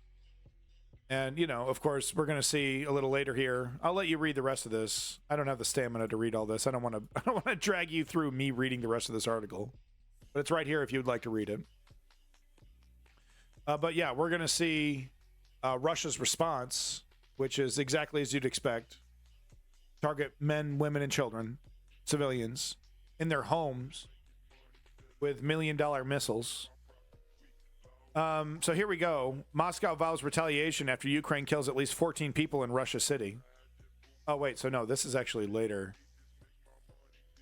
Actually, this is later news. Put that down here. Yeah, here we go. Russian missiles rain down on Ukraine in massive attack. So this is Russia's response to Ukraine's sinking of that. Not sinking, but massive damage. From Good Morning America. Why do I do this to you? Value of commodity is not due to the intersection of supply and demand, but the value derived from social necessity and labor. Yes, that's what I recall hearing from that manifesto. I read it like 2 years ago, I think, on stream. I labeled the stream "Reading the Communist Manifesto to Shut the Communists Up." The ship was launched in 1987 by the USSR. Russia is going to have a lot of work to do to get anywhere near their former strength. I mean, the reality is that they know that they don't have to use it. I don't know. Maybe are they using their? Well, I guess they're using it for transport. But in terms of like, they know that they're never going to have to go up against NATO if they follow the rules. Because no president wants to break the rules, right? Ukraine needs the NATO Air Force more than anything right now. But no. And it's seemingly like, as long as both sides seem to agree, as long as NATO doesn't intervene, Russia isn't going to fuck with NATO. What a gross system. Now to the latest devastating strikes in Ukraine. Russian missiles and drones raining down across the country in the worst single attack since the war began. ABC's Lama Hassan joins us now with more. Flips Lama, that. good morning. Yeah.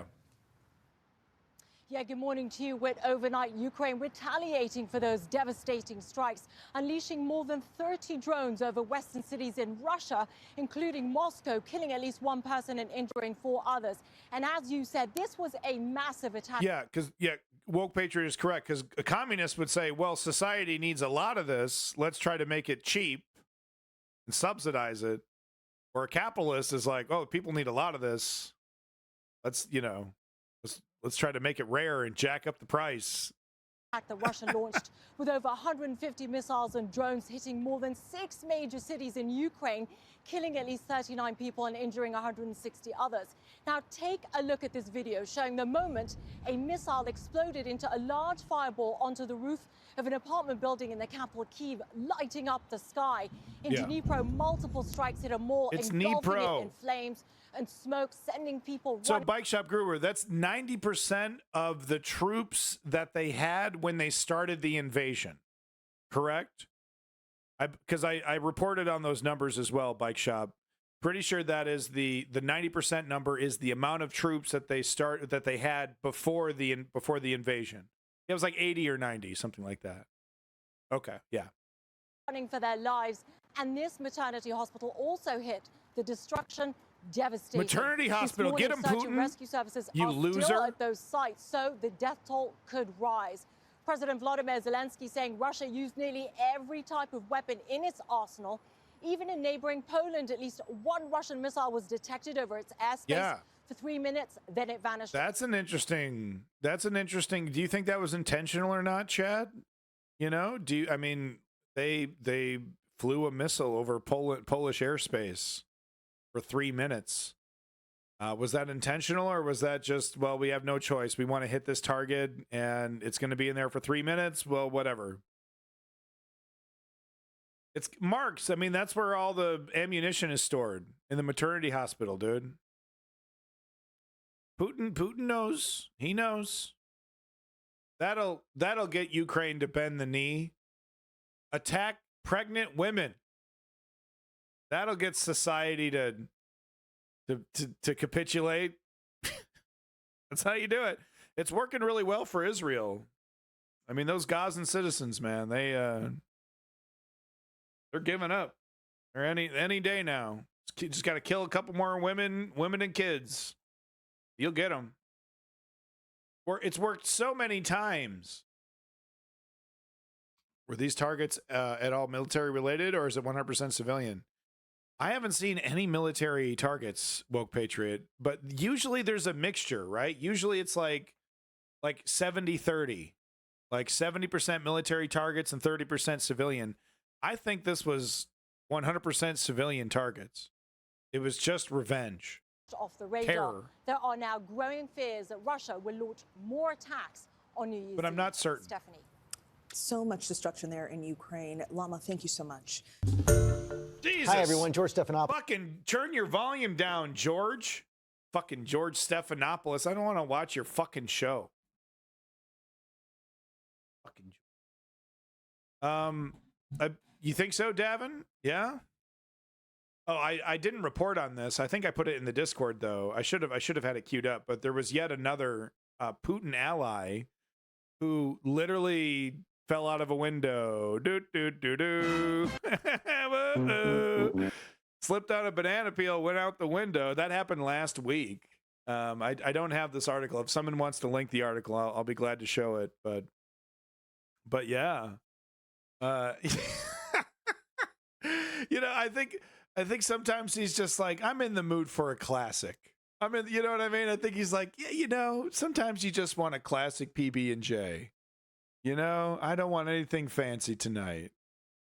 Do the window thing. Just to remind people I'm still here. Ukraine won't report the military targets till war after, so all we hear is the civilian damage. No, that's not true. That's not true at all, Marks. I don't know where you're getting that. That's totally not true. I've been reporting on this since day fucking one, and that's not the case. Ukraine absolutely reports on the military. They will delay that news. Sometimes it'll come out like a couple days after. But no, that information is put out there, military and civilian targets. Yeah, Lenny, clear the sidewalk. Yeah, okay, so we got to get to this one. Ukrainian drone attack there. Hold on. Russian air defenses tried to strike Ukrainian drones. Yep, okay. See, I didn't sort these. I should have sorted them. Sorry. Yeah, okay, so here we have more Ukraine attacking civilian targets. I just want to make sure we get all these other ones out of the way. Yep, okay, that's Ukraine attacking civilian targets. Waiting for this news. Russia can be heard, followed by strong explosions. Yeah, okay, that's another one. A lot of these clips provided by your boy Davey. Thank you, Davey. Explosions are reported in Belgrade. Yeah, so this is totally wild what's happening. So we're obviously getting over there. Okay, here we go.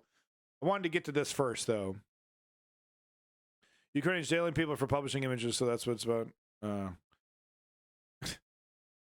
You're being pretty selective. I do think Ukrainian law enforcement, military law enforcement, is being heavy-handed, but you're making it sound like they're arresting anybody that publishes any images. And yeah, Chem Goblin is pointing out that, yeah, they're publishing them too early. Marks, no, this is a war. There's nothing wrong with putting some rules down for the press that says, yeah, okay, you know, you can report on these things, but give us a couple days. We don't want to give Russians up-to-the-minute information on our troop positions. So there's absolutely, you know, I mean, I think a month is, like I said, heavy-handed. Control the flow of the information. Yeah, Marks, okay, yeah. I mean, I'm not going to sit here and deny that because, yeah, they're fighting a war.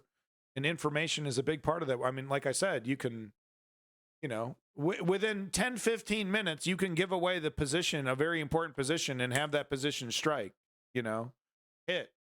That turnaround time is like 15, 20 minutes. So you do have to be careful about the information that gets out there. And journalists should accept that there's going to be some rules. You know, if Ukraine's going to let you operate, going to let you take pictures and operate close to their troops, there's going to be some rules there. Now, I do agree, though, that, you know, it's like that could very easily get out of hand, and you're not allowed to take you, because that's exactly what we see with the IDF. They can't take a picture of that, can't take a picture of that. Very, very selective about what they show, the IDF. Not faulting Ukraine for doing this. I am simply pointing out that, yeah. All right, Marks. All right. Didn't mean to jump down your fucking Marxist throat. Sorry. Checking press reporting things who have already happened in a war is questionable. Within a couple days, man. Within a couple days, dude. And look, and you can report certain things up to the minute. You know, if there's like an atrocity happening, that's one thing. But like, you can't post a picture of a fucking tank, you know, with the goddamn sky showing the coordinates of right where this thing is. You know, you got to give them a couple days. They're trying to fucking win a war here. Yeah, we're spoiled, man. I do agree. I think a month is too long. I think that's ridiculous. I think it should be 48 hours, maybe 72 hours. Right, at the most. I think 72 hours is enough time to get your people out of the way. But yeah, I don't see a problem with the military saying to the press, "Hey, hold on to your pictures for a couple days, you know, please, so that we can get our guys out of the way." Yeah, woke patriot. Like, but I do understand it's a very slippery slope. It can very easily get out of hand, as we're seeing right now with the IDF. So I don't deny it. It's a gray. It's not a black and white kind of thing. I do agree there. I said month as an example. I don't know what it actually is. Yeah, okay, Chem Goblin. Thank you for that clarification, because I think a month is too long. I restrict the press from reporting on missile attack after it has happened. Yeah, I mean, that's a tricky one. I would have to hear a good reason, right? Because the position of an artillery, position of a troop movement in a trench, those are big deals. But the aftermath of a missile attack, yeah, I guess, yeah. I mean, the only reason to slow that down would be for PR reasons, right? To to slow the trickle of information, to make it, to diminish the horror of it, I guess. Maybe that's some spinning. I don't know. It is tricky. It is really, really tricky, right? When you start, you can't report on this, can't report on that. But I gotta say, if I was a journalist, reporting with these, out there on the front lines of Ukraine, and I learned that, Russians were able to use my social media posts to successfully target Ukrainian positions, I'd feel like a piece of shit. I wouldn't feel like a truth teller. I'd feel like a piece of shit. Trying to obscure from Russia's how effective their attacks are? Yeah, maybe. So I got to say here, I said in the Discord, and I'd like to reiterate on stream here, I do think, like Zelensky has his problems, but I do think he's one of the finest leaders of the 21st century. There's corruption, there's the celebrity, whatever, all that stuff, his connections with, some oligarchs when he got into office. He's not tucking his tail between his legs and running away to the Hilton in Washington, D.C. and running the war from there. Exceptional leadership. Yeah. So, I mean, I don't think I've ever seen a leader of a country quite like Zelensky in my lifetime. Here he is on the front lines in Avdiivka, fresh after handing over some medals, and maybe he did this before or after. I don't know about that, Bulletproof. See, I don't know about that. I don't know. I'm hesitant to say that about any politician, right? Greatest right? But he's the right man for the time. Once again, going back to Winston Churchill. And I'm not trying to make a comparison with him and Winston Churchill.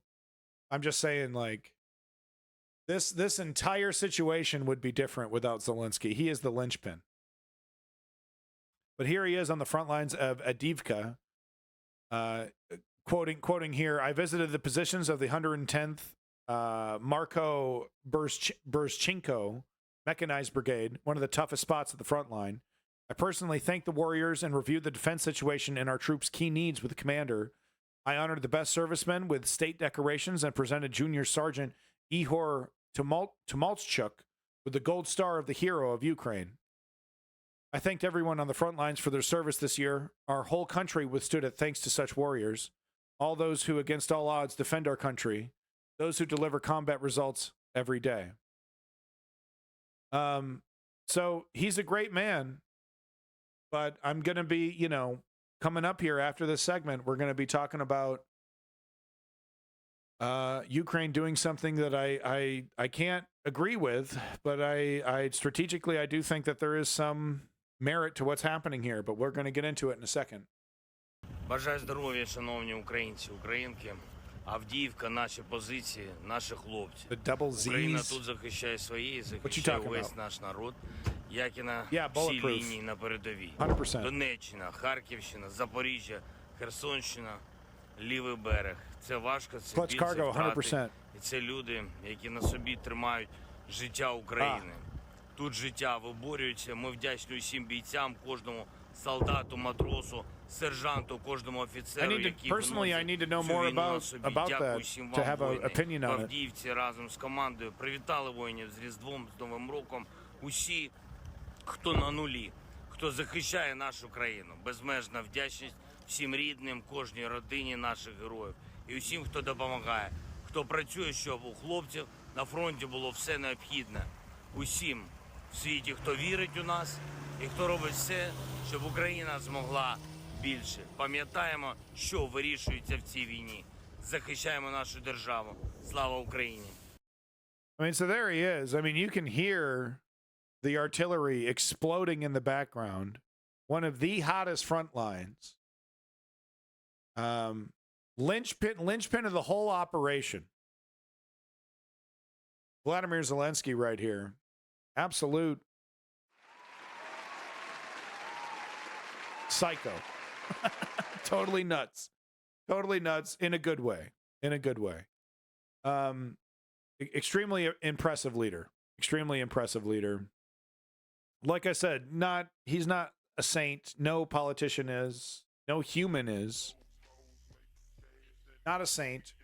But I mean, just imagine a Macron running the situation, right?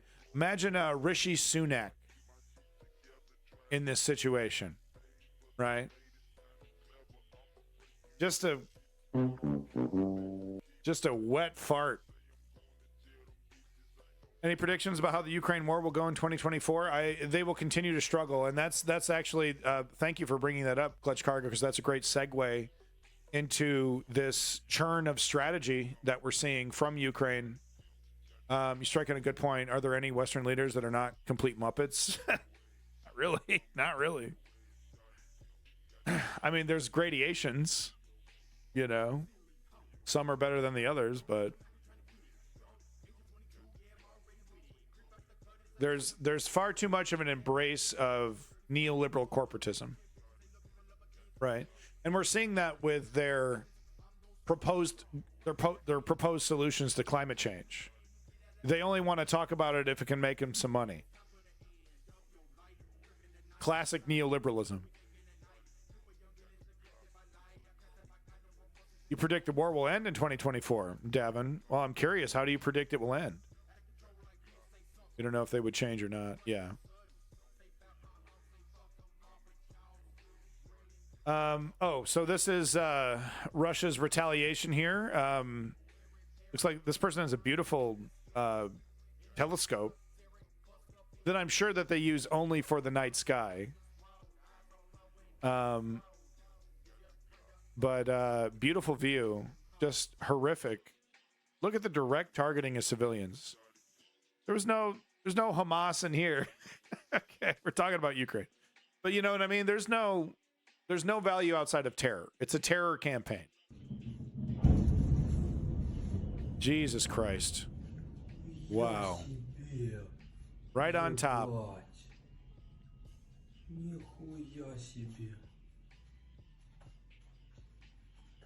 You know, I think Ukraine shot down around 70% of the of the drones and missiles that were fired.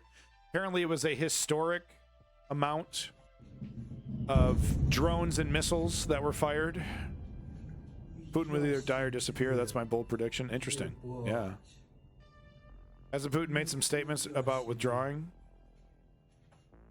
He's made some, you know, sly statements about, starting the peace negotiations and whatnot, basically kind of rubbing it in, saying like, well, clearly everyone agrees that I've won this. You know, clearly everyone's giving up. And I did read a headline about something to that effect, bulletproof. I think everybody's just waiting on the presidential election. It's all about 2024. Oops, well, this was for the Gaza section. I guess we'll do that next time. And we already did that one. Yep, okay, yeah, let's do this one. Before we get to the criticisms here. Okay. I'm not looking forward to next year at all. The presidential election is going to be a shit show. Yeah, and I'm going to do it sober. That's the plan. I'm going to do it sober. I mean, the thing is that Putin can stay into power, Davin. Putin can stay into power as long as India and China and all these other countries continue to trade. As long as the money continues to flow. Putin has everything. He's shown he has no problem killing billionaires. The money doesn't protect you. You can get got just as easily as anybody else. So outside of an act of God, I don't think Putin is going anywhere. I think Marx is correct. He doesn't have a successor in line by design. So as long as he can, supplement the economy with these other countries to buy the incredibly cheap oil he's selling, he can keep this madness going for quite some time. Please correct me if I'm wrong, Marx. Marx and Woke Patriot are probably, much more informed on this, but it was not a lack of will that collapsed the USSR, right? It was a lack of money, right? That forced them to leave Afghanistan, and then that later led to the collapse of the USSR. It was money. It was the economy. It wasn't because they didn't want to finish the project in Afghanistan that they saw the error of their ways and left. Is that they were running out of fucking money. So I think as long as Putin can keep the money going, he can keep this whole dictatorship going. State where he can retire, but I agree he doesn't seem to have a successor. The question is, is he will he be satisfied with just Ukraine in this, project that he has in his head? Some claim that he has in his head. About rebuilding portions of the Russian Empire, not even the USSR, but the Tsar days. Money, structural rot in general. The people weren't playing along anymore. Everything was being stolen. Chernobyl really bankrupted the state. Oh, the disaster in Chernobyl, really. So it was money. So I think as long as people can buy fake McDonald's and pretend Prada, and there can be some kind of pseudo emulation of what they had when the West was friendlier with them, Putin can ride this out. He can take all of Ukraine and ride it out. That's the nasty thing. When he took Crimea, it was shocking. Barack Obama with his fucking hands in his pocket at the motherfucking Olympics, dude, while Putin rolls in with the tanks. Doesn't do shit. Now, the U.S. government did kick it into high gear after that, and that's the entire reason why Ukraine was ready for Russia's invasion into Kyiv, was because of the preemptive actions of the United States government for Ukraine after the Crimean invasion. But honestly, I don't think NATO is a factor here. I don't think NATO is going to get used unless Poland gets touched in some way deliberately. Right? But and Putin knows that. So there's rules to this disgusting game that's being played. There's hard rules, right? That Putin can kind of cheat, he can kind of lean on and take advantage of. He knows that Joe Biden really doesn't want to use the NATO Air Force. All right. Anyway, this is a good discussion, but let's get it back on topic. And this is a hilarious one before we get to our criticisms and discussion about the viability of attacking civilian targets by Ukraine. Yeah, clutch cargo, 110%. So before we have that discussion real quick, let's show this. This is hilarious. Apparently there is a bit of a political scandal rocking Russia right now while Russian servicemen by the dozen are dying every single day on the front lines. Apparently some Russian politicians and other celebrities were having a good time at a semi-naked party. So some spicy stuff. Let's go ahead and give this a watch. Wow. Да. Ну просто, а кто бы говорил? Вот старая гвардия. Bulletproof, it cannot be denied that NATO throughout the decades has treated Russia belligerently. So she's the party organizer, so she has some expensive jewelry on her tramp stamp. And look, I gotta say this: these outfits are a bit tacky. These outfits are very like 2002 tacky, dude. But yeah, no, just real quick. I mean, there's no denying that there was an aggressive stance from NATO from day one. NATO's existence has been to counter Russia, and they've always denied that. They still continue to deny that. That's incorrect. With that said, the aggression of NATO, the belligerence of NATO, does not justify Russia's invasion. I'm sure you would agree with that. But I just back to this here. Just wanted to point out this is kind of tacky, a little tacky, if you ask me. 23 million rubles on your ass. What is that? It's like a dolphin tail or something, or some kind of ugly pendant. Ugh.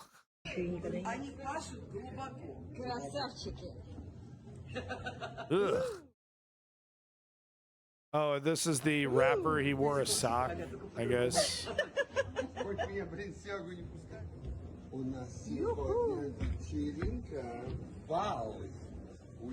Yeah, that's their delusion. That's their delusional claim, Bulletproof. Yeah, so this is the rapper with the dick sock. the dick sock rapper got busted under the gay. He was acting too gay. He's too gay, dude. You're too hot. Literally, imagine being too hot. You get arrested for being too hot and sexy. They're like, oh, you're gay. You're not allowed to be gay. Apparently, Putin's goddaughter attended the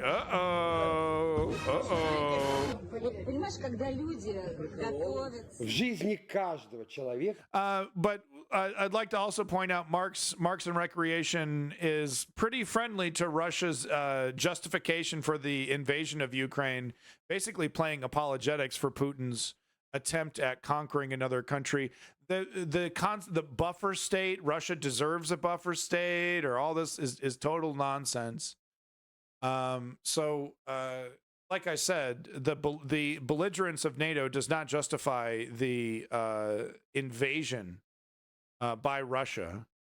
And Russia certainly isn't allowed to invade Ukraine for some fucking mythical buffer state. Like, what is this, the 1940s? What, are we a buffer state? Like, we can't put troops and weapons and missiles any fucking where on the planet at any fucking time?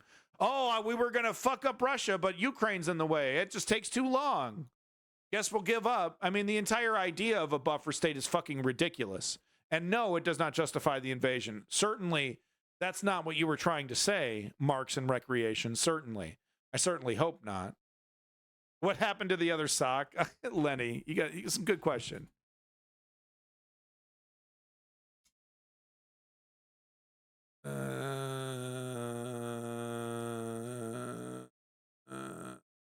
I don't even know what kind of point Bulletproof is trying to make. I'm just trying to make clear that NATO is absolutely aggressive and belligerent, and that Russia is now currently using that, history of belligerence as a justification to invade Ukraine.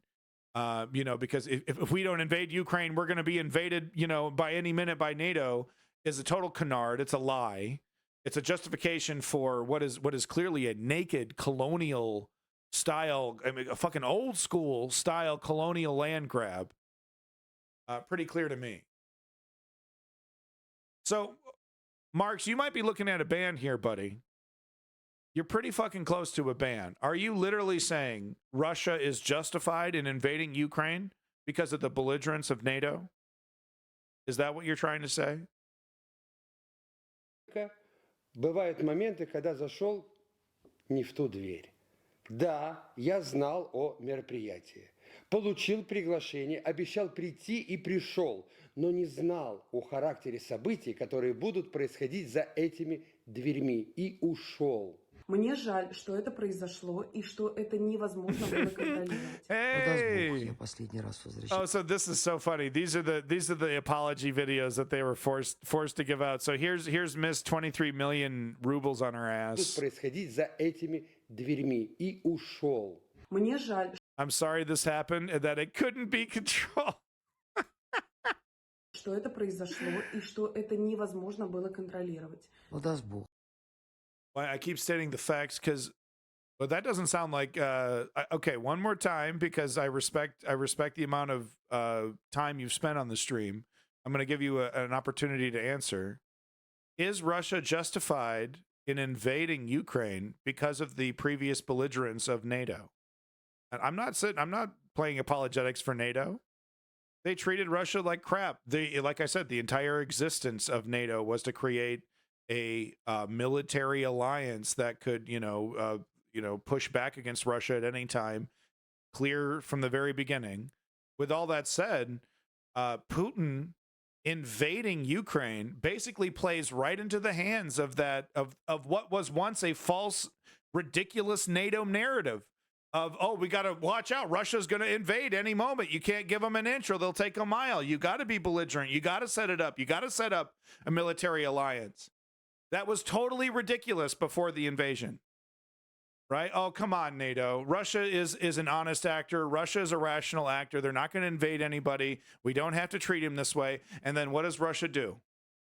Play right into that NATO narrative that you have to be afraid of Russia. So what does Finland do? Is it Switzerland? Right? Sign me up. NATO time, baby. NATO time. Sweden. Right before you said that. I always get Sweden and Switzerland mixed up. But Sweden and Finland. Oh, it's NATO time. And what did Germany do? Immediately restarted its military industrial complex. Right? Germany especially, with Angela Merkel and Putin being close friends, Germany especially was making the point to NATO that you don't need to be this belligerent. All that went out the fucking window the day the invasion started. Now we got Germany fully, arm yourself up. Finland, Sweden, joining NATO. NATO's been never has NATO been more relevant. And that's all because of the actions of Putin. I notice I'm not getting a response from you, bud. Notice I'm not getting a response. Is Russia's invasion justified because of the previous belligerence of NATO? Answer the question, you fucking Marxist. Я последний раз возвращаюсь к теме вечеринки, которую назвали голой. Названа она была так, конечно же, иронично. И последний раз хочу подчеркнуть, что шли мы на арт-выставку, арт-объект. Pretty wishy-washy no. Pretty weak, wishy-washy no over here. Kind of a limp dick no over here. I guess I'll take it. I guess I'll accept it. But it's pretty fucking wishy-washy if you ask me there, buddy. Marx. Gee, guys, the Marxist coming to the defense of the Russian Empire. Make it stop. Make it fucking stop. Marx and Recreation, put a link to your Twitter. Put a link to your Twitter right now in the chat. I guarantee you there's a hammer and sickle. I guarantee you. Okay, thank you for that supplementary information, Marx and Recreation. To a nuance-free question, huh? Really? Nuance-free question. There is no justification, none, for Russia's invasion of Ukraine. None. You fucking communists. You fucking communists.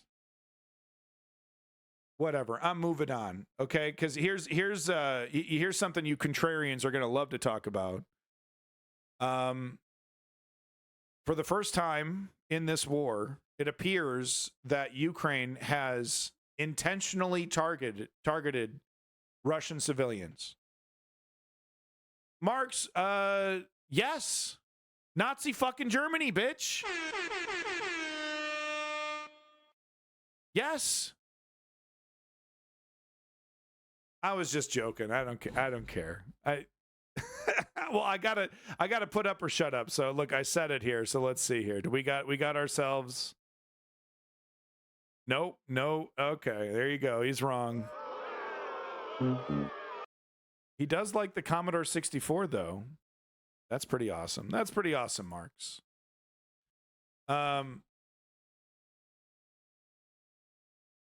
So okay, so here's the setup. Let's set this up properly here. For the first time in the war, Ukraine seemingly has targeted deliberately Russian civilians. Fighting the Nazis was not an invasion. Make it stop. Make it stop. Make the stupidity stop. I can't. Okay. Just gonna wash it away. Just gonna wash it away. You Zoomers, you could just dab on anything, you know? I'm a millennial. I can't dab. I don't know what dabbing is. I can't dab my pain away. Okay? I can't dab it away. Smoke some dabs.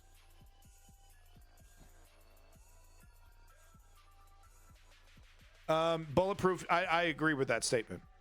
That the NATO aggression canard has been used since at least the invasion of Georgia, Crimea, and then we've seen the Donbass and of course Kherson. It was all NATO. We got to get them before NATO gets us. Got to get them before NATO gets us.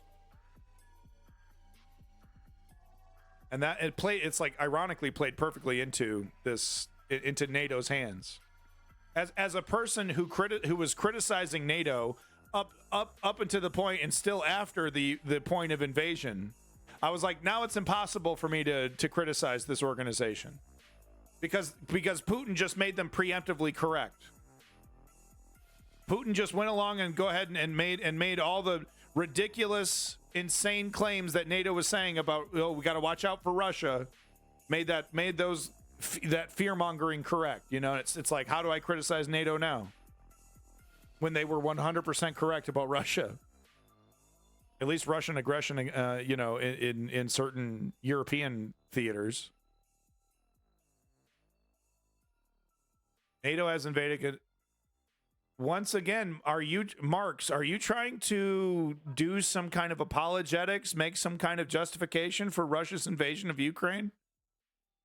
Is that what you're attempting to do in my chat? Oh, NATO invaded some countries. I don't care if NATO invaded the moon. The actions of the Russian government and Putin are totally, wildly unjustified in Ukraine. Holy shit. Over here, well, what about NATO? What about this? What about these nuts? Marxist? I don't know why that bothers me so much. The more conversations I have with communists, the more I fucking hate Marx. Okay. Back to the topic. Here's the discussion that I want to see in the chat. Okay, so here's the situation for Ukraine. The aid is drying up, right? We're seeing, countries, the Western Alliance. The Western Alliance is not paying as much attention to Ukraine as it once was. The money's drying up. The ammo's drying up. This is a clear decision to say to the Russians, we're going to continue to fight, even if the aid dries up. But we're gonna shift the strategy. We were able to prosecute this war without involving Russian civilians because of the help of the Western Alliance.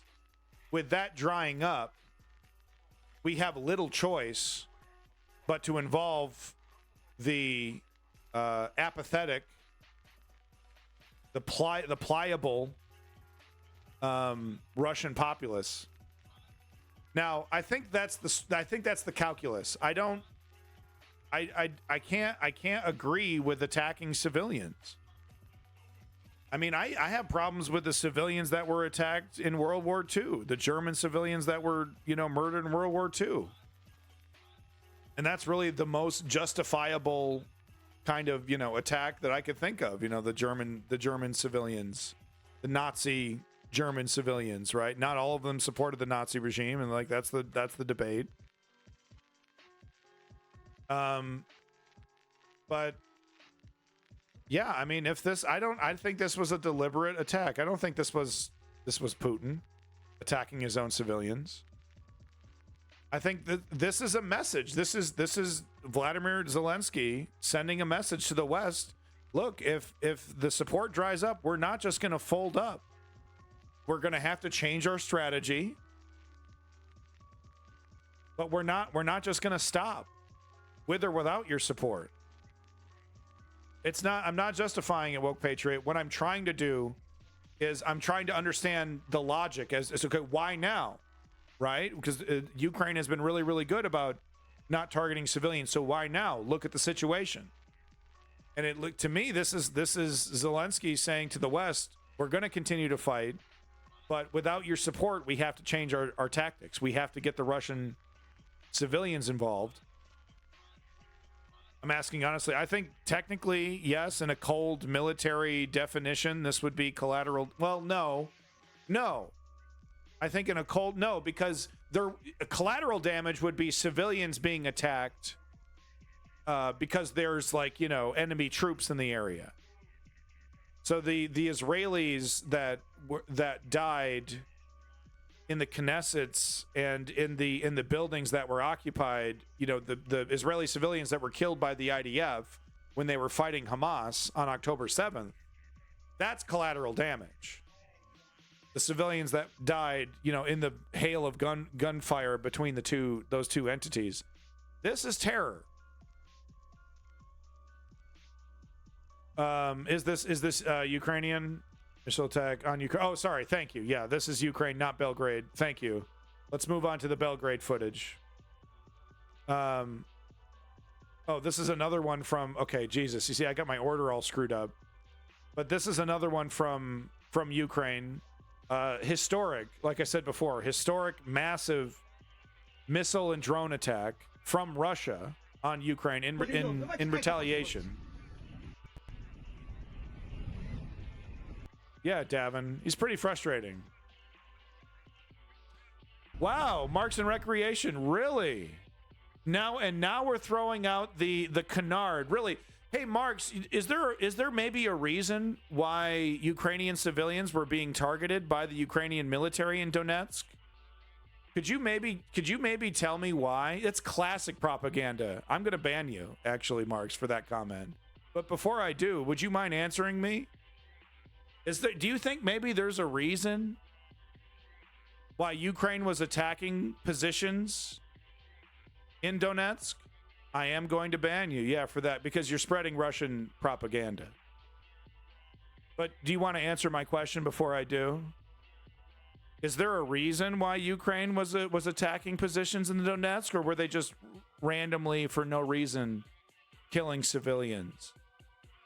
Or were they attacking military targets, aka, otherwise known as Russian military, who did not have insignia, who were occupying Ukrainian homes, using Ukrainian homes to launch attacks and occupy?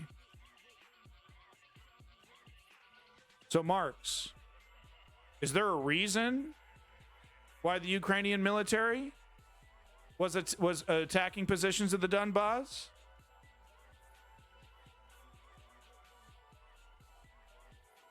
That's a lie. That's a lie. Russia. So you're saying the Ukrainian military because they hated those people in the Donbass because what, they spoke Russian or something? And they just killed civilians in the Donbass, huh? Really? That is a fucking lie. I've seen the reporting on it. The reporting y'all refuse to look at. No, I've seen it. I've seen the the RT documentary about the massacre in Donbass and the big bad Ukrainian military coming in. Oh, gee, why would they do that? Good thing the undercover Russians were there to protect the citizens of Donbass from the big bad Ukrainian military.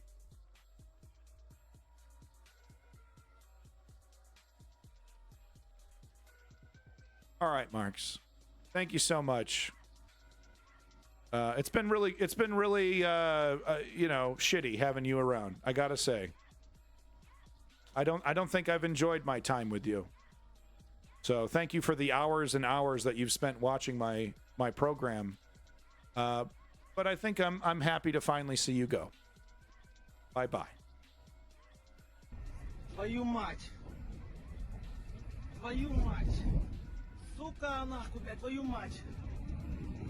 The Russians covertly invaded the Donbass right along the same time that they invaded Georgia. Soon after, they then invaded Crimea. Then soon after, they extended that invasion directly into Kyiv, failed in their invasion of Kyiv, fell back to positions in the Donbass and the Kherson region. That is the reality. The Ukrainian military was not targeting random civilians in the Donbass region for no reason. Attacking them with artillery, that was not what happened. So here, this is once again in Ukraine. This is the result of Russia's war of aggression against Ukraine. Really? It's all Joe Biden's fault? No shit. You are a simpleton if you legitimately believe that. You're a fucking simpleton. You think Joe Biden's sitting at what, like a fucking keyboard hooked up to the world, and he's just pressing all the buttons to make all the bad stuff happen?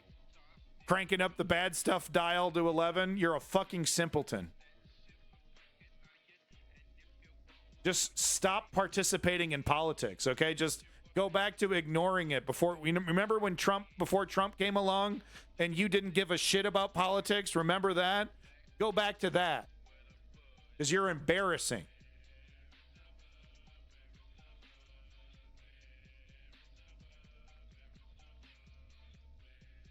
If he's so weak, why is he 24/7 running in your motherfucking brain, dude? Did Biden do that? You're over here obsessing over this guy like he's the source of all evil. You don't even know the evil that's manipulating you, you fucking sucker. You fucking chump.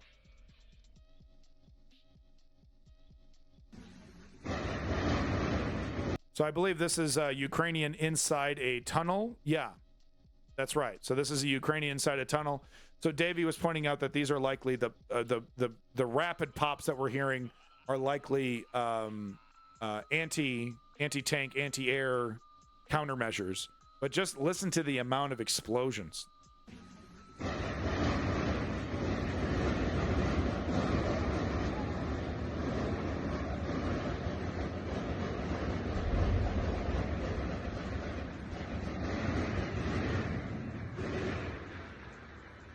Wow. And it's amazing to me. Putin didn't even kill 50 Ukrainians. Less than 50 people perished. And of course, one is too many. I'm not trying to diminish anybody's death. I'm just trying to point out the millions and millions of rubles spent for this terror campaign. And he barely makes a dent. And he barely makes a fucking scratch. It's pathetic.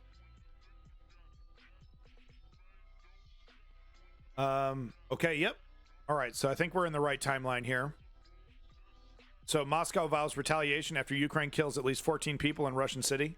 So let's get a recap of the whole story, and then we'll have our debate. Think about this, you know, like Ukraine is in a rock and a hard place. They can't without the West's assistance, they can't continue the status quo.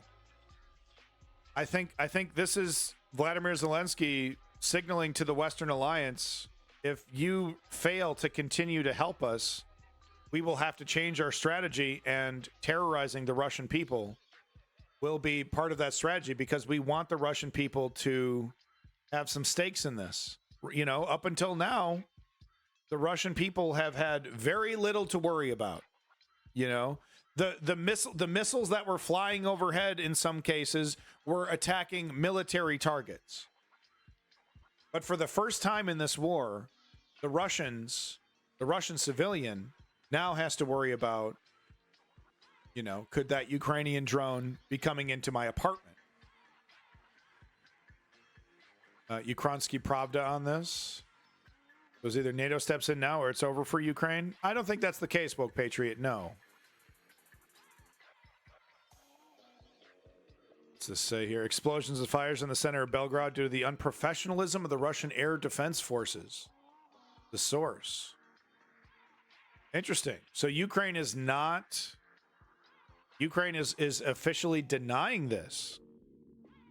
Which kind of further would kind of support my theory that this is a message to the West. Right? So because you would deny this so that you have plausible deniability. But the West understands what's real and what isn't real, right? They have their intelligence. It's like, well, that was a deliberate attack. They're clearly lying. But you put out to the media, oh, it was the Russians. We don't claim responsibility. That kind of muddies things. U.S. support is winning. What else but NATO could take the helm? Well, the U.S. is NATO.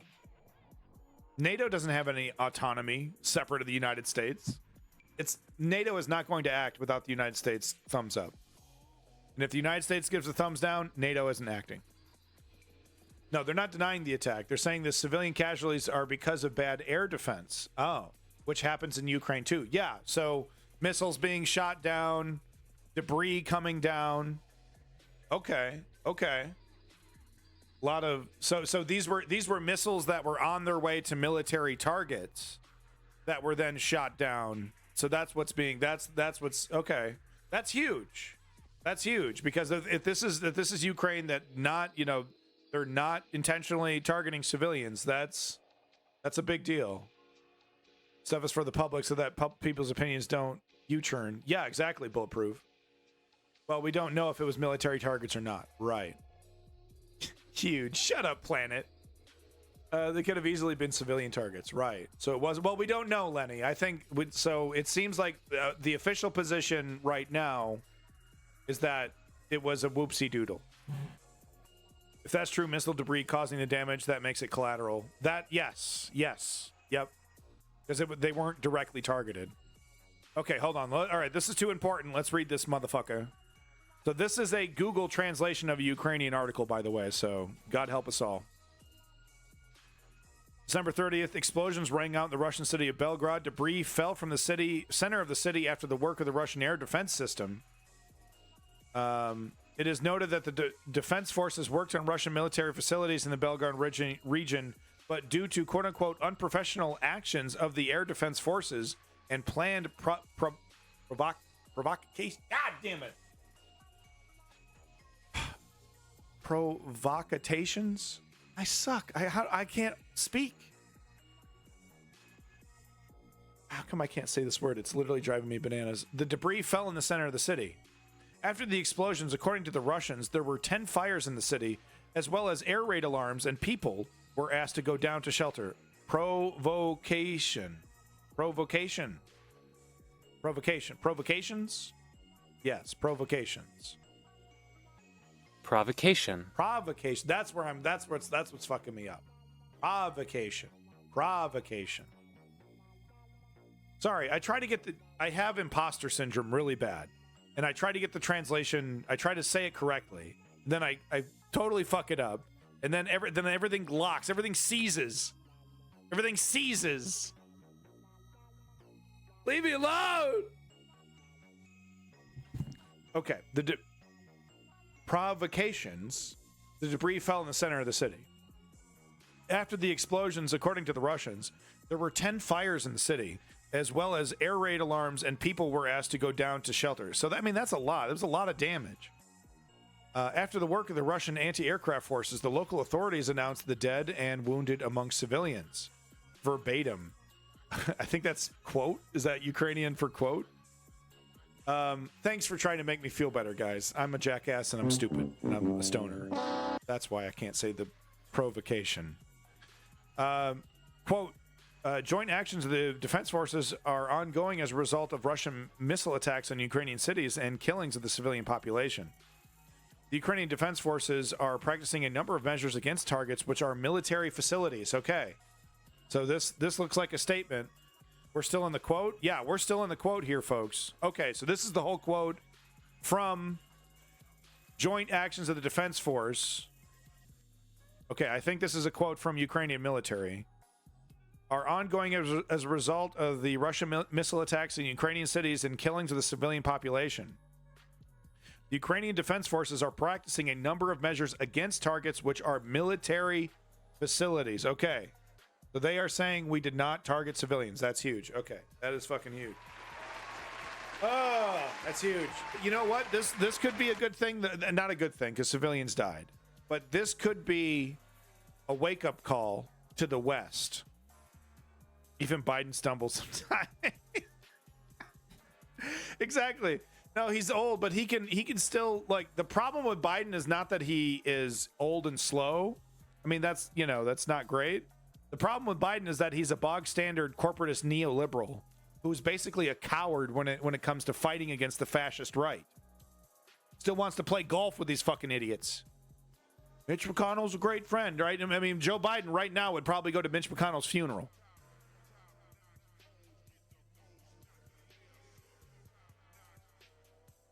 That's the problem with Joe Biden. So that's huge to me, though. So Ukraine is not targeting civilians. They said specifically we were targeting military facilities. But this might be a wake-up call to the West, though. Be like, well, Ukraine is going to be desperate. The more desperate Ukraine is going to get, the more they're likely to target civilians. Damage to civilian infrastructure, which we observe in Belgrade, is the result of unprofessional actions by Russian air defense, as well as deliberate and planned provocations. This is how we wash our hands, wash our hands, wash our hands. This is how we He did it, folks. Update. In the evening, the Ministry of Emergency Situations of Russia reported that the number of dead in Belgrade increased to 18 people. 111 residents were injured. Later, the death toll rose to 20. Got some clips here.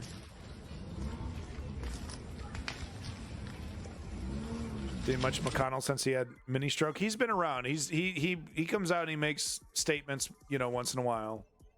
He's still, voting. You kidding me? That guy would vote. He'll be on his deathbed voting Trump. The man who destroyed my party has. You don't know what's in the clips. Oh, good point. I bring this. Initially, you think this is a dead body. Get the blur button ready. No, it's not a dead body, though. They're just lying down because they're scared.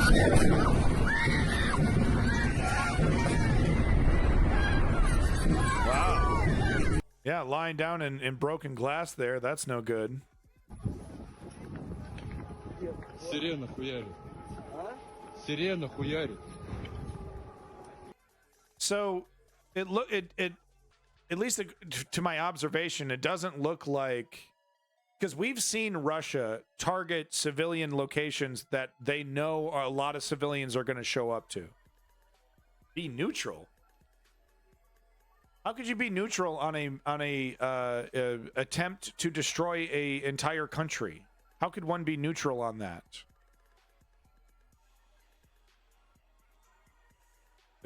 Yeah, so they didn't go to shelter immediately. Apparently, a lot of the shelters were closed. No one was manning them. They weren't open, which is actually quite funny because there's some propaganda videos put out of people in Belgrade. Like some women did a TikTok video, them holding up the little heart symbol. I love the Belgrade air defense. Oh wow, Deb is so because you sound like a petulant child. You sound like a 12-year-old. Too cocky in my country, so you're cool with Russia destroying them? You're not an adult, right? You don't walk around the adult world like this, right? You're some like 15-year-old or something, right? What an incredibly nihilistic and naive POV to be, and what you're bragging about it on my channel? You walking around the internet bragging about this shit? Both sign white peace. White peace? Huh? World peace? Also, answer my question about your age. Are you under 18? You're not allowed to be in this chat if you're under 18. To retaliate after Ukrainian missile and drone attacks killed at least 14 people in the southern Russian city of Belgorod. Russia's defense ministry says a dozen rockets were destroyed over the region. The strikes came a day after a huge Russian barrage across Ukraine killed at least 39 civilians. Shock and disbelief. The daytime assault set off air raid sirens, sending people into the streets. Russia says the attack hit a residential area. The Kremlin reported shooting down dozens of Ukrainian drones and rockets as far away as the Moscow region. Hey, big props to Chem Goblin for that article. That was an essential framing for the rest of this story. I'm really glad that we got an official statement from the Ukrainian military about whether it was a deliberate targeting of civilians or not. That's huge. The city of Belgorod is just 30 kilometers from the Ukrainian border and has been shelled before. Kyiv usually doesn't claim responsibility for attacks on Russian territory, but previous heavy Russian assaults on Ukrainian cities have been followed by strikes against Russia. On Friday, Russian forces launched more than 100 missile and drone attacks on cities across Ukraine, like here in Odessa. Ukraine has described it as the biggest aerial barrage since the start of the war almost 2 years ago. Yeah, sure, Russia drew sharp criticism at a United Nations Security Council meeting. It's everyone's show. Mr. President, tragically 2023 is ending as it began, with devastating violence against the people of Ukraine. Once again, Ukrainians are forced to spend holidays seeking shelter, clearing the rubble and burying the dead amidst freezing temperatures. Russia has now requested a Security Council meeting about the strikes on Belgorod, calling it a terrorist attack and saying it will not go unpunished. Kyiv has reported additional Russian drone attacks on Ukrainian soil. Sorry, I was laughing at the For chat, more on Russia's massive aerial assault on Ukraine on Friday, I asked Domitila Sakramoursou, a security analyst at King's College London, what this says about Russia's capacity to rearm. Well, what it actually showed was that Russia was ready to use a lot of the missiles and the sort of cruise and ballistic missiles as well as drones that it had produced over the last year in particular, and that it was ready really to make a show of force. What this also indicates is that, it shows that the Russians actually have revamped their industrial capacity very much over the last 2 years. This began very soon after the start of the Russian invasion of Ukraine, when Russia, the Russian leadership, together with loyal oligarchs, decided to sort of start setting up the Russian economy on a war footing. And already last year, we saw Russia using missiles that were produced in. Yeah, so this is the dividends of that reconfiguration of their war economy, this massive amount of drones and cruise missiles. 2022. So this should not come as a surprise. I think that the Russians seem ready to invest very much on defense spending, which is expected to increase about 70% in 2024. This would represent over 6 or 6.5% of Russia's output, GDP output. And the defense spending is intended to be around between 35-40% of overall defense spending. So I think that the Russians, clearly are ready to continue with this war and to be ready to achieve some of their objectives. So that is really what is showing. What Russia is attempting to achieve, I think, is to sort of send a message to the West that there is no point in rearming Ukraine or helping Ukraine because Russia has a capability to hit just very effectively and hardly on a massive scale if necessary. Yeah, woke patriot. I mean, well, it's a little different actually. What's happening in Gaza? I mean, Israel is dropping these 2,000-pound, JDAM bunker busters that can level a whole apartment block. It's a little different than these moped, these moped fucking drones that sound like mopeds in the sky. I have to get going. I want everyone to have a safe new year, in which 2024 we see in peace. Absolutely, Lenny. Thank you, Lenny. And make sure you like and subscribe, folks, to Lenny's Twitch channel. Go ahead and just click Lenny's name in the chat there. Give it a click. Give it a subscribe. Hit that bell, that notification bell. You know you want that Lenny content. Make sure you follow that shit, folks. Thank you, Lenny, for coming in. Thank you for following Love for Wings. Are you talking about chicken wings, or are you talking about the 1990s sitcom Wings? Which one are you in love with? Thank you for that follow. Food. Chicken wings. Pretty fucking good. Pretty fucking good. It's a shame that you're not a fan of the 1990s sitcom Wings, starring that guy who also plays Monk. But chicken wings are pretty fucking good. Here we go. We just got more footage out of Belgorod. I am. Yeah, right, you are. I think I've watched one episode in my life. I only know it exists as a show. Damn, he was a taxi driver. You got me. He is a fan. Shit.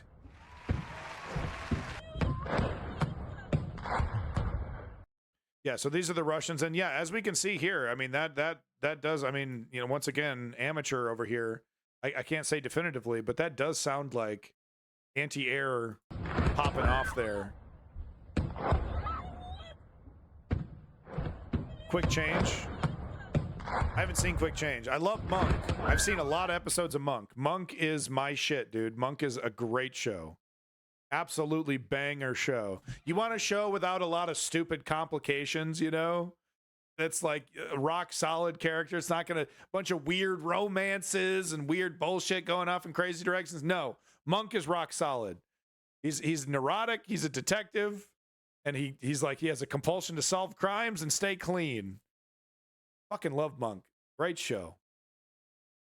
So we've seen this footage, but let's get a close up full screen here of more. And let's see if we can see if this looks or feels like a strike, or if this feels like debris falling out of the sky and creating chaos. Let's take a look at this footage here.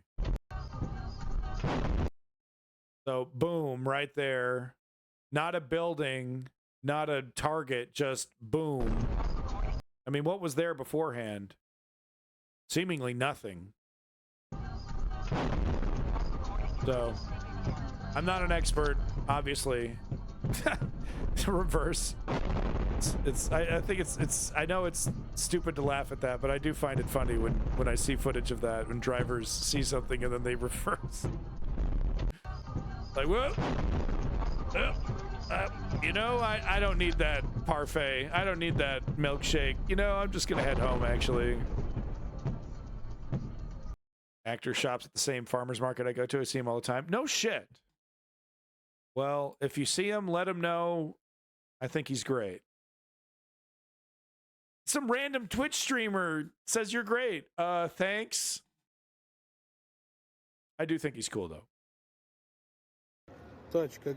So we got this guy over here, Jay in Kyiv. The day Russians thinking they could genocide Ukraine while sitting on their fat asses getting drunk in the comfort of their homes is over. Belgrade now. No, Jay. Look, and look, I don't mean to, like, you know, look, Ukrainians have their right to revenge, right? I mean, it's like Ukrainians deserve revenge for what's being done to them. But the reason why Ukraine has lasted so long in the West's, you know, good graces is because of the way that it's prosecuted the war, the way that it's defended itself.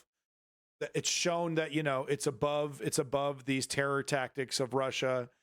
And, you know, the moment Ukraine lowers itself to that level, I don't think there's any getting out of that.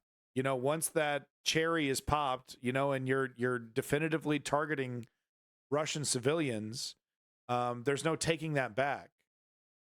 It's not revenge Ukrainians deserve. Sure. That's a good way of putting it from a Ukrainian. But yeah, Jay and Kyiv, like I said, like, you know, nobody is more justified in wanting revenge than the Ukrainians against the Russians, really. Maybe not nobody, but they're up there, top 5, that's for sure. Yeah, we're seeing hearing a lot of those pops. Sounds like anti-air. I don't know for certain though. Wow, great camera work there, bud. Really kicking butt. Whoa! Ukraine will have justice? Maybe. You know, mankind only gets justice if we create it. You know, it's not inherent, it's not cosmic, it's not cyclical. If we want justice, we need to demand it, we need to create it, we need to, you know, and force our leaders to create the scenario that can, you know, result in justice, you know, whatever that is, whether it be an international criminal court, whether that be a normal court of law. It's not being invaded, not having occupied territory, not being the victim of genocide. Ukraine deserves freedom, UN recognized borders and reparation. Totally. I agree. Yeah, no, I mean, just as the Palestinians deserve, you know, it's like respect for every country except Palestine, right? There's that famous "except Palestine," you know, kind of justification. And it's like, no, every country, everybody except Nazi Germany. Except Nazi Germany. So you can hear it right here. It sounds like a moped. Sounds like a fucking lawnmower. Terrifying. There it is right there. Damn. Flying low, son. That is low. That's like, you know, that's like 10 or 20 feet above your roof. Да, вон он. Sounds like that one dude at 3 a.m. near my house every night. He's selling ketamine. Вон он, да. Luftwaffe really screwed up by not attaching single-stroke engines to everything for terror value. Boy, but the thing, the shit that they did, man, their guns and their those missiles, those V2 bombs. I've heard, you know, the World War II footage. I've heard that it's terrifying. Those dive bombers going in.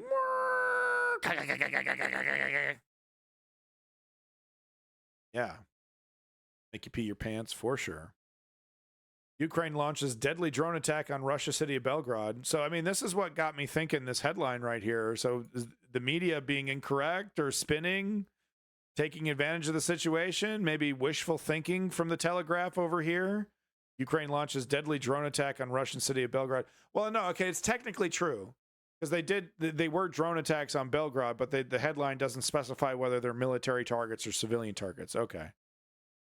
By a V1. Is that what it was? V1, V2? I was getting my V's mixed up. Are they bombers? Yeah, the drones that we just heard. Cardboard tube of the Stuka bomber that made that sound. That was the reference. It was a cardboard tube. Really? V2 was the rocket. V1 was the drone. Ah. Thank you, Bulletproof. So knowledgeable. Oh, the V2. Yeah, the planes. I see. Yeah. This guy, it was like one of the earliest cruise missiles, right? The V2.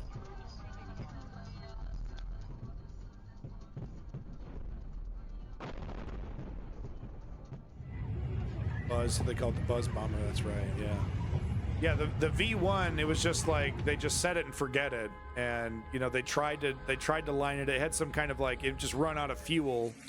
They tried to time it so that it would hit targets and mixed results. It was really more about scaring people than about, you know, hitting a target.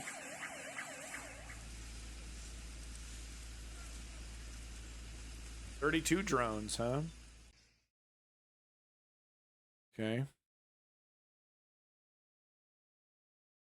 The engine stopped buzzing. They basically nosedive. Grandpa was in the home guard sleeping in bombed out building, watching them go by. One stopped buzzing. Whoa, like an action movie, huh? Man, those World War II guys. Shit, dude.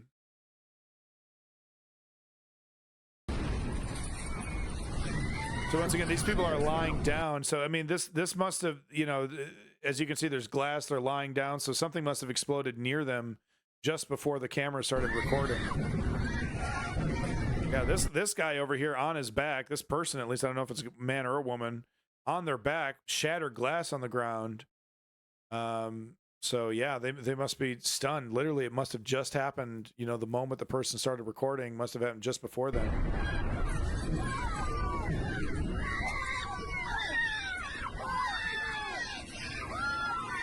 Yeah. So once again, let me reiterate, you know, I don't agree with targeting civilians. I do understand, you know, I try to game theory, you know, the reasons why, but ultimately I do think it's self-defeating. And, you know, I think there's a very good argument to be made about the effectiveness of this strategy. How, you know, the only way to really succeed in a terror campaign is to be consistent and to, you know, every single day, you know, make people's lives miserable. And even then, if you're like Russia and you're not committing enough atrocities every single day, you're just pissing off people. You're not, you know, you're stealing their resolve. You're not making them enter into a realm of despair where they give up fighting. You know, you're just reminding them why they're fighting, if anything. So yeah, the effectiveness of these terror campaigns, I have my doubts. So I'm really happy to see, and once again, thank you, Chem Goblin, for that link from Ukrainian Pravda with that official statement from the Ukrainian military, how they said we did not intentionally target civilians, that was, you know, the Russian anti-air, you know, being incompetent, shooting them down. Priest over here. Hilarious. So you're totally cool with the eradication of the Palestinian people, but you're also cool with Ukraine defending itself against its own eradication from a powerful country. It doesn't bother you that you're a total hypocrite. It's all good. Doesn't matter. There's no consequences anyway. It's just the internet. You can say and do whatever the hell you want and be a total asshole. There's no fucking consequences for dickheads like you. Is that it? Just be a raging, flying, fucking pure hypocrite. Sleep like a fucking baby. Is that how it works? Fucking disgusting. All right, folks, last video of the day. Had to get it. Want to get that frontline update from reporting from Ukraine. This is from 12 hours ago. Let's see what's going on the front lines. Day 674. Today the biggest battle took place in the sky as Ukrainians were repelling the most massive missile and drone strike since the beginning of the war. The Ukrainian Air Force spokesman reported that they had never seen so many targets on their monitors at the same time. The basic approach was to overwhelm the Ukrainian air defense system and confuse the air defense operators. Deciding on when and where to intercept a missile is actually very complicated. I bet. There are multiple layers of air defense rocket launchers, and if you just use those located on the first line to repel the first wave, then all prefrontal areas will be exposed during the second wave of attacks. They gotta reload. That is why the air defense operators are looking at the trajectories of the missiles and trying to figure out where each missile is heading. Yeah. Some missiles, therefore, are allowed to pass through and are later intercepted by the air defense in the rear. Russian forces obviously understand this and create very complex trajectories. Go ahead and put a 1 in the chat if you'd like to see Priest permanently banned. I think we're done with his version of comedy. Sometimes the missiles even turn around and try to hit the cities from behind. Today Russian forces even used NATO airspace to attack Ukrainians from the back. The missile reportedly crossed the Polish border and then turned back to hit Ukraine. Polish officials confirmed that Russian missiles were indeed detected in their sky. Wow. However, they decided was that the trajectory of the missile? I thought it was like something over here. I thought it was like something over here. I keep banning you because bad actors are not allowed to spread lies in my chat.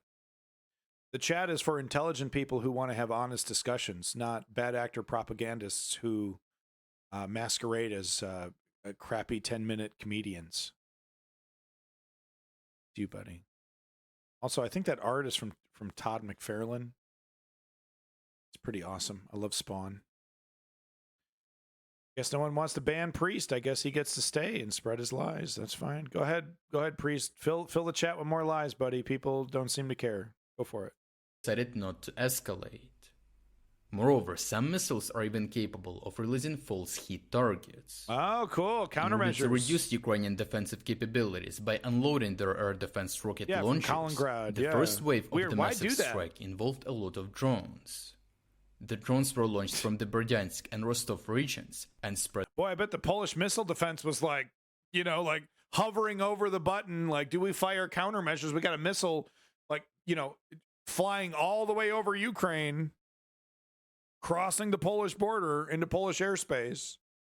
Spread out as they passed the contact line. Then turns around. Shortly after launching 36 kamikaze drones Shahid, Russian forces launched 90 missiles Kh-55 and similar types from the Caspian base, then 14 ballistic missiles from Belgorod and Crimea, 8 missiles Kh-22, and 5 notorious Dagger missiles from the north, and also 4 anti-radar rockets, and 1 missile Kh-59 from the south. I don't know if I believe that. In total, there were 158 targets. Wow. More specifically, 122 missiles and 36 drones. That's nuts. The Ukrainian General Staff reported that 89 missiles and 27 drones were shot down, implying a 73% success rate.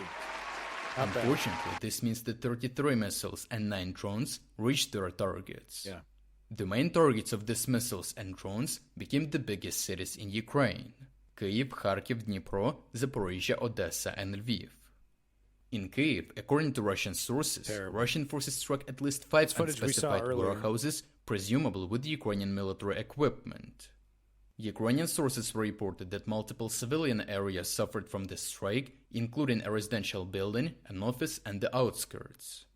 It seems like Russians also tried to target the rocket factory, however hit the nearby subway station, rendering the whole line inoperable. In Dnipro, according to Ukrainian sources, Russian forces struck a huge shopping mall in the center of the city. Moreover, one drone or rocket hit a maternity hospital. Fortunately, all the women and infants were in the bunker, so everyone survived. Hell yeah. Russian sources reported that the storage facilities inside the shopping mall were used for military purposes and that other targets were areas of forces concentration. That's why you take those air raid warnings seriously. In Odessa and Zaporizhia, according to Russian sources, Russian forces struck the port and other infrastructure, a warehouse with equipment, factory Iskra, and a secret industrial zone. Ukrainian sources reported that apart from hitting You spent thousands of hours searching for information, and your conclusion is that Israel is fully justified in their ethnic cleansing campaign. Cool. Wow.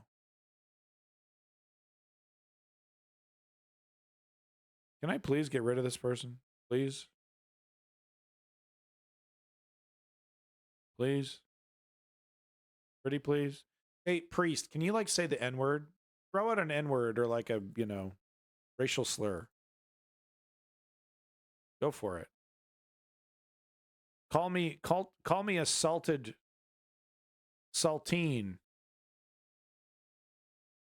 Do it. Port infrastructure. At least one rocket hit a residential building, and another fell near a school in Odessa. And in Zaporizhia, residential areas on the outskirts suffered the most. Yeah, exactly, bulletproof. In Kharkiv, Yeah, Russians 100%. reportedly hit multiple industrial zones, They feel it's inevitable. and tram Just finish depots. it. Just do it. Judging by the lack of footage from They're the not region, human. the Russian strike Take them here was out. the most successful.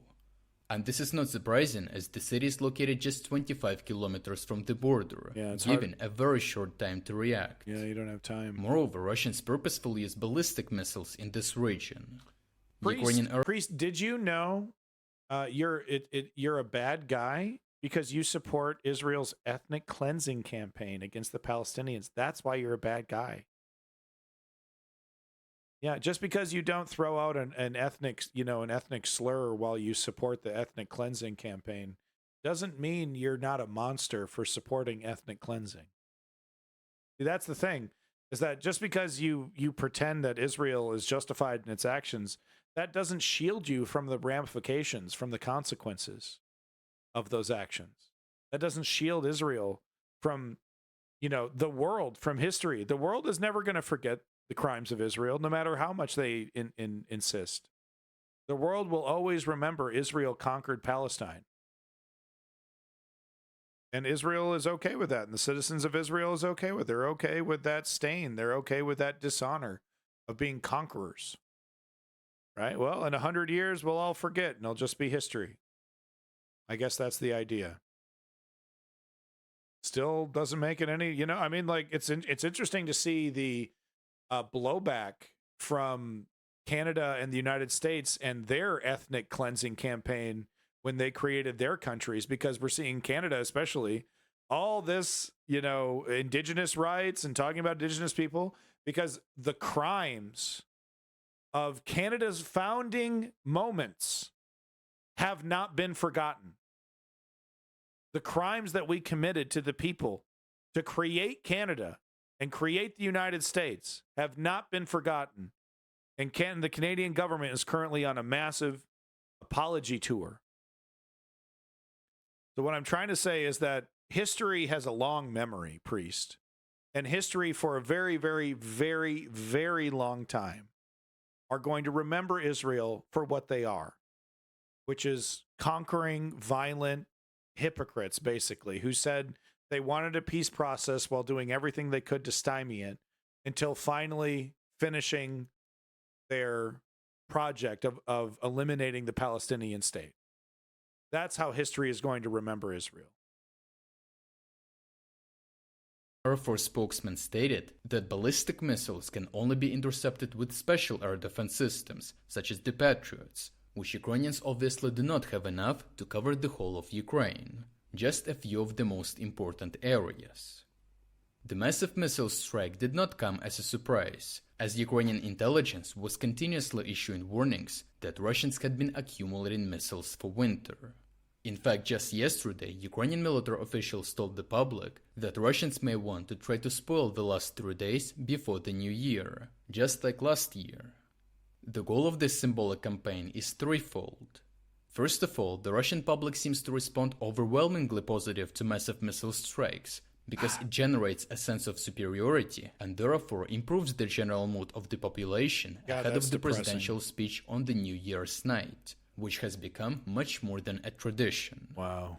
Secondly, Russians are using this strike to make sure that the released bad news goes bulletproof. unnoticed. I agree with that statement. For example, today it was revealed that Russians suffered far greater losses from the Ukrainian missile strike on the Russian warship than even Ukrainians estimated.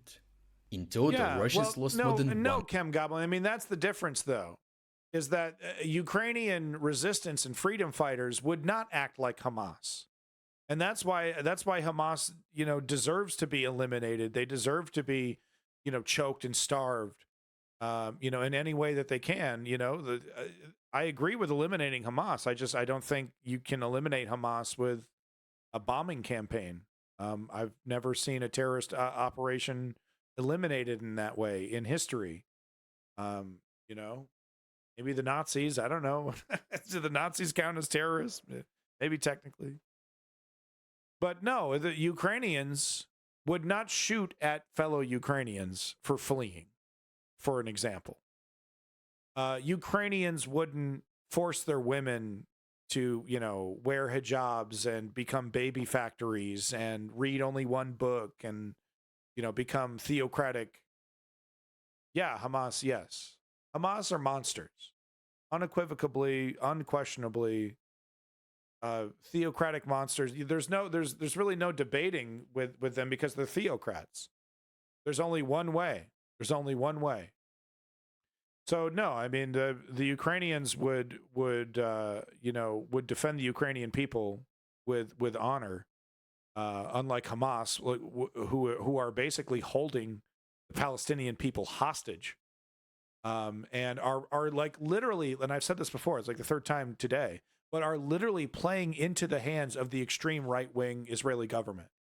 If Bibi Netanyahu had a fucking checklist of all the things, all the of the traits of the perfect boogeymen, he got that exactly from Hamas. Extremists, frightening, illiterate, all these things, right? Violent, putting in their charter. Oh, Israel doesn't exist, right there in their founding documents. The perfect boogeymen playing right into the hands of the Israeli government. The Ukrainian resistance, if that were to ever happen, wouldn't do that. The Ukrainian resistance wouldn't play right into the hands of the Russian occupation, for example. It'd be smarter. 100 soldiers, let's hope it doesn't have to get there, who were not supposed to be there. Normally, the release of such information would lead to a huge backlash and societal discontent. But today, no Russian source even mentioned that.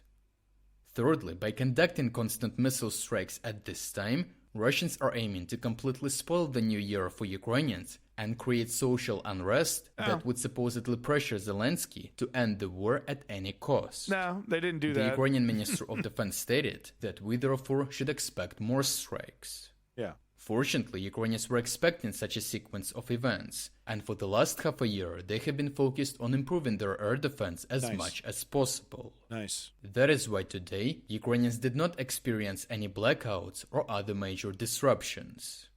Such a massive strike also served as a precedent for the Western countries to provide even more air defense systems, especially as Russian missiles were once again detected in the sky above the NATO countries. This time only Poland. Yeah. So Western countries seem to be interested in ensuring that Ukraine shuts down all Russian missiles before they even get close to the NATO border.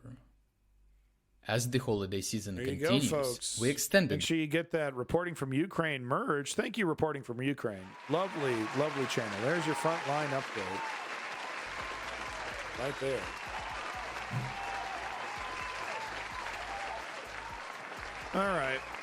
All right. So, I mean, once again, it's like it's a constant battle in the chat. And unfortunately, we had to say goodbye to Marks and Recreation, who I think, you know, oftentimes made some interesting points. And, you know, do I think the Ukrainian military is perfectly innocent and they made no mistakes in the Donbass and innocent civilians were not killed? I'm not saying that. But there is a narrative, there is a lie that Russian apologists are making, that Russia had to come in to the Donbass to rescue the ethnic Russians that were being subjugated and abused and attacked by the anemic Ukrainian military. And they had to come in there to rescue these ethnic Russians from the dirty Ukrainian. And that's why they were there, and that's the justification for why they were there. And have you heard about Ukrainians' crimes in the Donbass? So I think, you know, we should do a deep dive on that, because there are some really tragic stories that I've read personally of civilians getting caught up, you know, getting, you know, artillery strike on their house, you know, and innocent civilians getting killed. That definitely did happen. But this idea that the heroic Russia was coming in to rescue these civilians from the barbaric Ukrainian military is a total fucking lie. With not much truth attached to it. Don't say that to Aaron Mate, though. Who is a total peacenik now? Aaron Mate, total peacenik when it comes to Gaza, right? But it was all excuses and whataboutisms when it was Ukraine. Why is that? Why is that? Ukrainian crime in the Donbass was not having a proper armory to prevent Russia from invading. There you go. There you go. And honestly, you could say, you know, even, you know, during Zelensky's early term, you know, when he was first starting out, he didn't really believe the warnings from the United States. He believed them enough to accept the help, but he didn't really believe, at least according to some eyewitness reports that that I've read. Who knows if it's true? Saw a video about that. I think the guy was named, Scott Ritter, the pedophile. Look him up. Russian apologist. Yeah, don't believe Scott Ritter. He's completely compromised.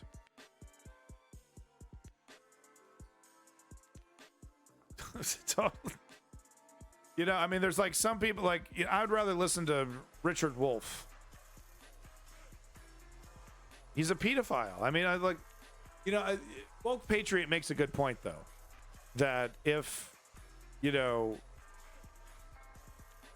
were a truth teller, right? If you were really against, you know, the deep state, one of the ways to smear you, to depower you, is to do fake pedophile allegations against you. That is one way of doing it. But look, take away the Scott Ritter pedophile stuff, delete that completely, and just go off of his reporting and the you know, the stories that he presents and how they present them. Total fucking so that's fine. And all the budget on civilian infrastructure, lowering military spending each year. Yeah, Chem Goblin. Yeah, I mean, you're talking about Zelensky, you know, pre-invasion.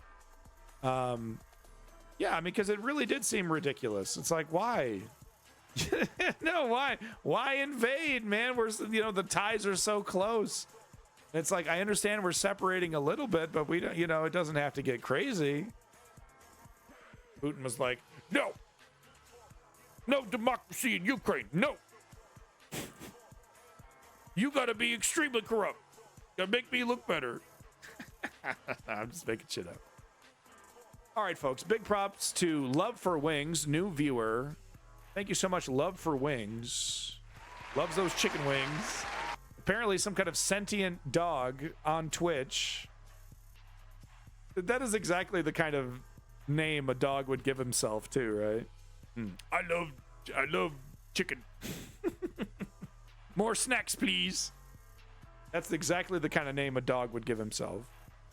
Big props to your boy Cam Goblin. Thanks again, Cam Goblin, for that report about Ukraine, the Ukrainian military, and their strikes on the in the Belgrade region. Were they directly attacking civilians, or was this, shot down missiles? So they're claiming it's shot down missiles. I'm gonna agree with that, and because the only reason I'm gonna agree with that at face value is because up until today, up until now, there was no question that Ukraine doesn't target civilians.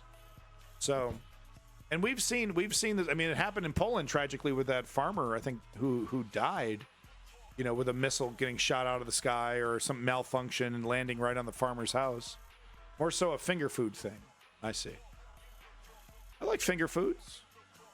Thank you all the same for following. I love wings. It was 2 farmers. Yeah, it was very tragic. I mean, it's like of all the big field, big farmer field, there's an out of control missile and it decides to land right on the farmhouse. Big props to Bulletproof Bullet for being here throughout most of the stream. Thank you, Bulletproof Bullet. Very much appreciate your chats there. Thank you so much. Big props to Woke Patriot and Davey. Thank you too. You guys absolutely rule. Thank you so much. To Lenny. Thank you, Lenny, for coming in. Let's see who else over here. We got Davin Sixski. Thank you, Davin, for all your contributions in the chat. Very much appreciate it. It's been an interesting stream. They're always interesting here at the News Underground. Keeping it real hurts. You know what I mean? Like, it's awkward and it's like shitty. I don't get to tell you what everyone wants to hear, like rah rah rah, kill Hamas, rah rah rah. It's like I have to inject nuance in everything I say, and it's like, ugh. It's hard to stay consistent. It's hard to have principles. It really is. Just going through the chat here, trying to give everyone the props that they're due. Thanks again for all your chats and comments. I try to read everything. Clutch Cargo, thank you, Clutch Cargo, for lurking. All you lurkers out there, almost forgot to say thank you to you lurkers for watching the News Underground. Big props to all you people watching the VOD afterwards. I notice sometimes the VODs will have 100 to 200 views. So if you're watching this VOD after the stream, big props to you. Thank you for watching. War sucks. Too many oops. Oopsies, all war. It's all war. Whoopsies. Ironically, it's the most peaceful, some of the most peaceful moments in mankind's history are happening right now. So what the fuck are you supposed to do with that information? You get to see people scared, sacred cows get slaughtered. Yeah. And that's really hard for people.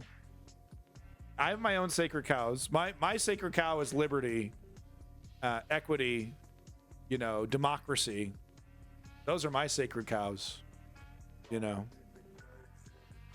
I'll give everything. I'll give my life to make sure my enemy has single payer health care. If I have to. That's what it's gonna take. Just might have to. I don't know. We'll see.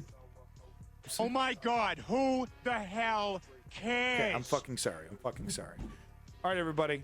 Let's not forget, if you want to change something, it's actually as easy as 1, 2, 3. Step 1, inform yourself, which is what you did today. Step 2, put your name down. Join a progressive political organization in your area, a union. Run for office. Show up to that school board meeting. Put your name down. Step 3, you got to put in the work. Stop treating this shit like a game. Thank you, Cam Goblin. That is the Discord. That is the YouTube. Make sure you check it out, folks. But this shit ain't no fucking game. This is your life. This is your life and the life of your children and the life of your family. And it's under attack. Your liberty is under attack. I'm not fucking with you. I got nothing to sell you. By the way, I got a merch store. Check it out. Really, really crappy products. But no, honestly, I got nothing to sell you outside of my cries for liberty. That's what I want. I want people to be free. Peace in that motherfucking Middle East. And glory to the Ukrainian democracy. I haven't given up on Ukraine, and neither should you. It's sickening to see the left throw Ukraine in the fucking waste bin when it's not the motherfucking topic du jour. Hassan. How many days has gone by on a Hassan stream when he hasn't reported on Ukraine? Why? Too busy? Number one leftist on Twitch, my dick. Spin the motherfucking News Underground. I am abandoned nihilism. I am the harbinger of reality. Fuck every other Twitch channel, bitch. Thank you for coming. Thank you for coming. News Underground. News Underground, motherfucker.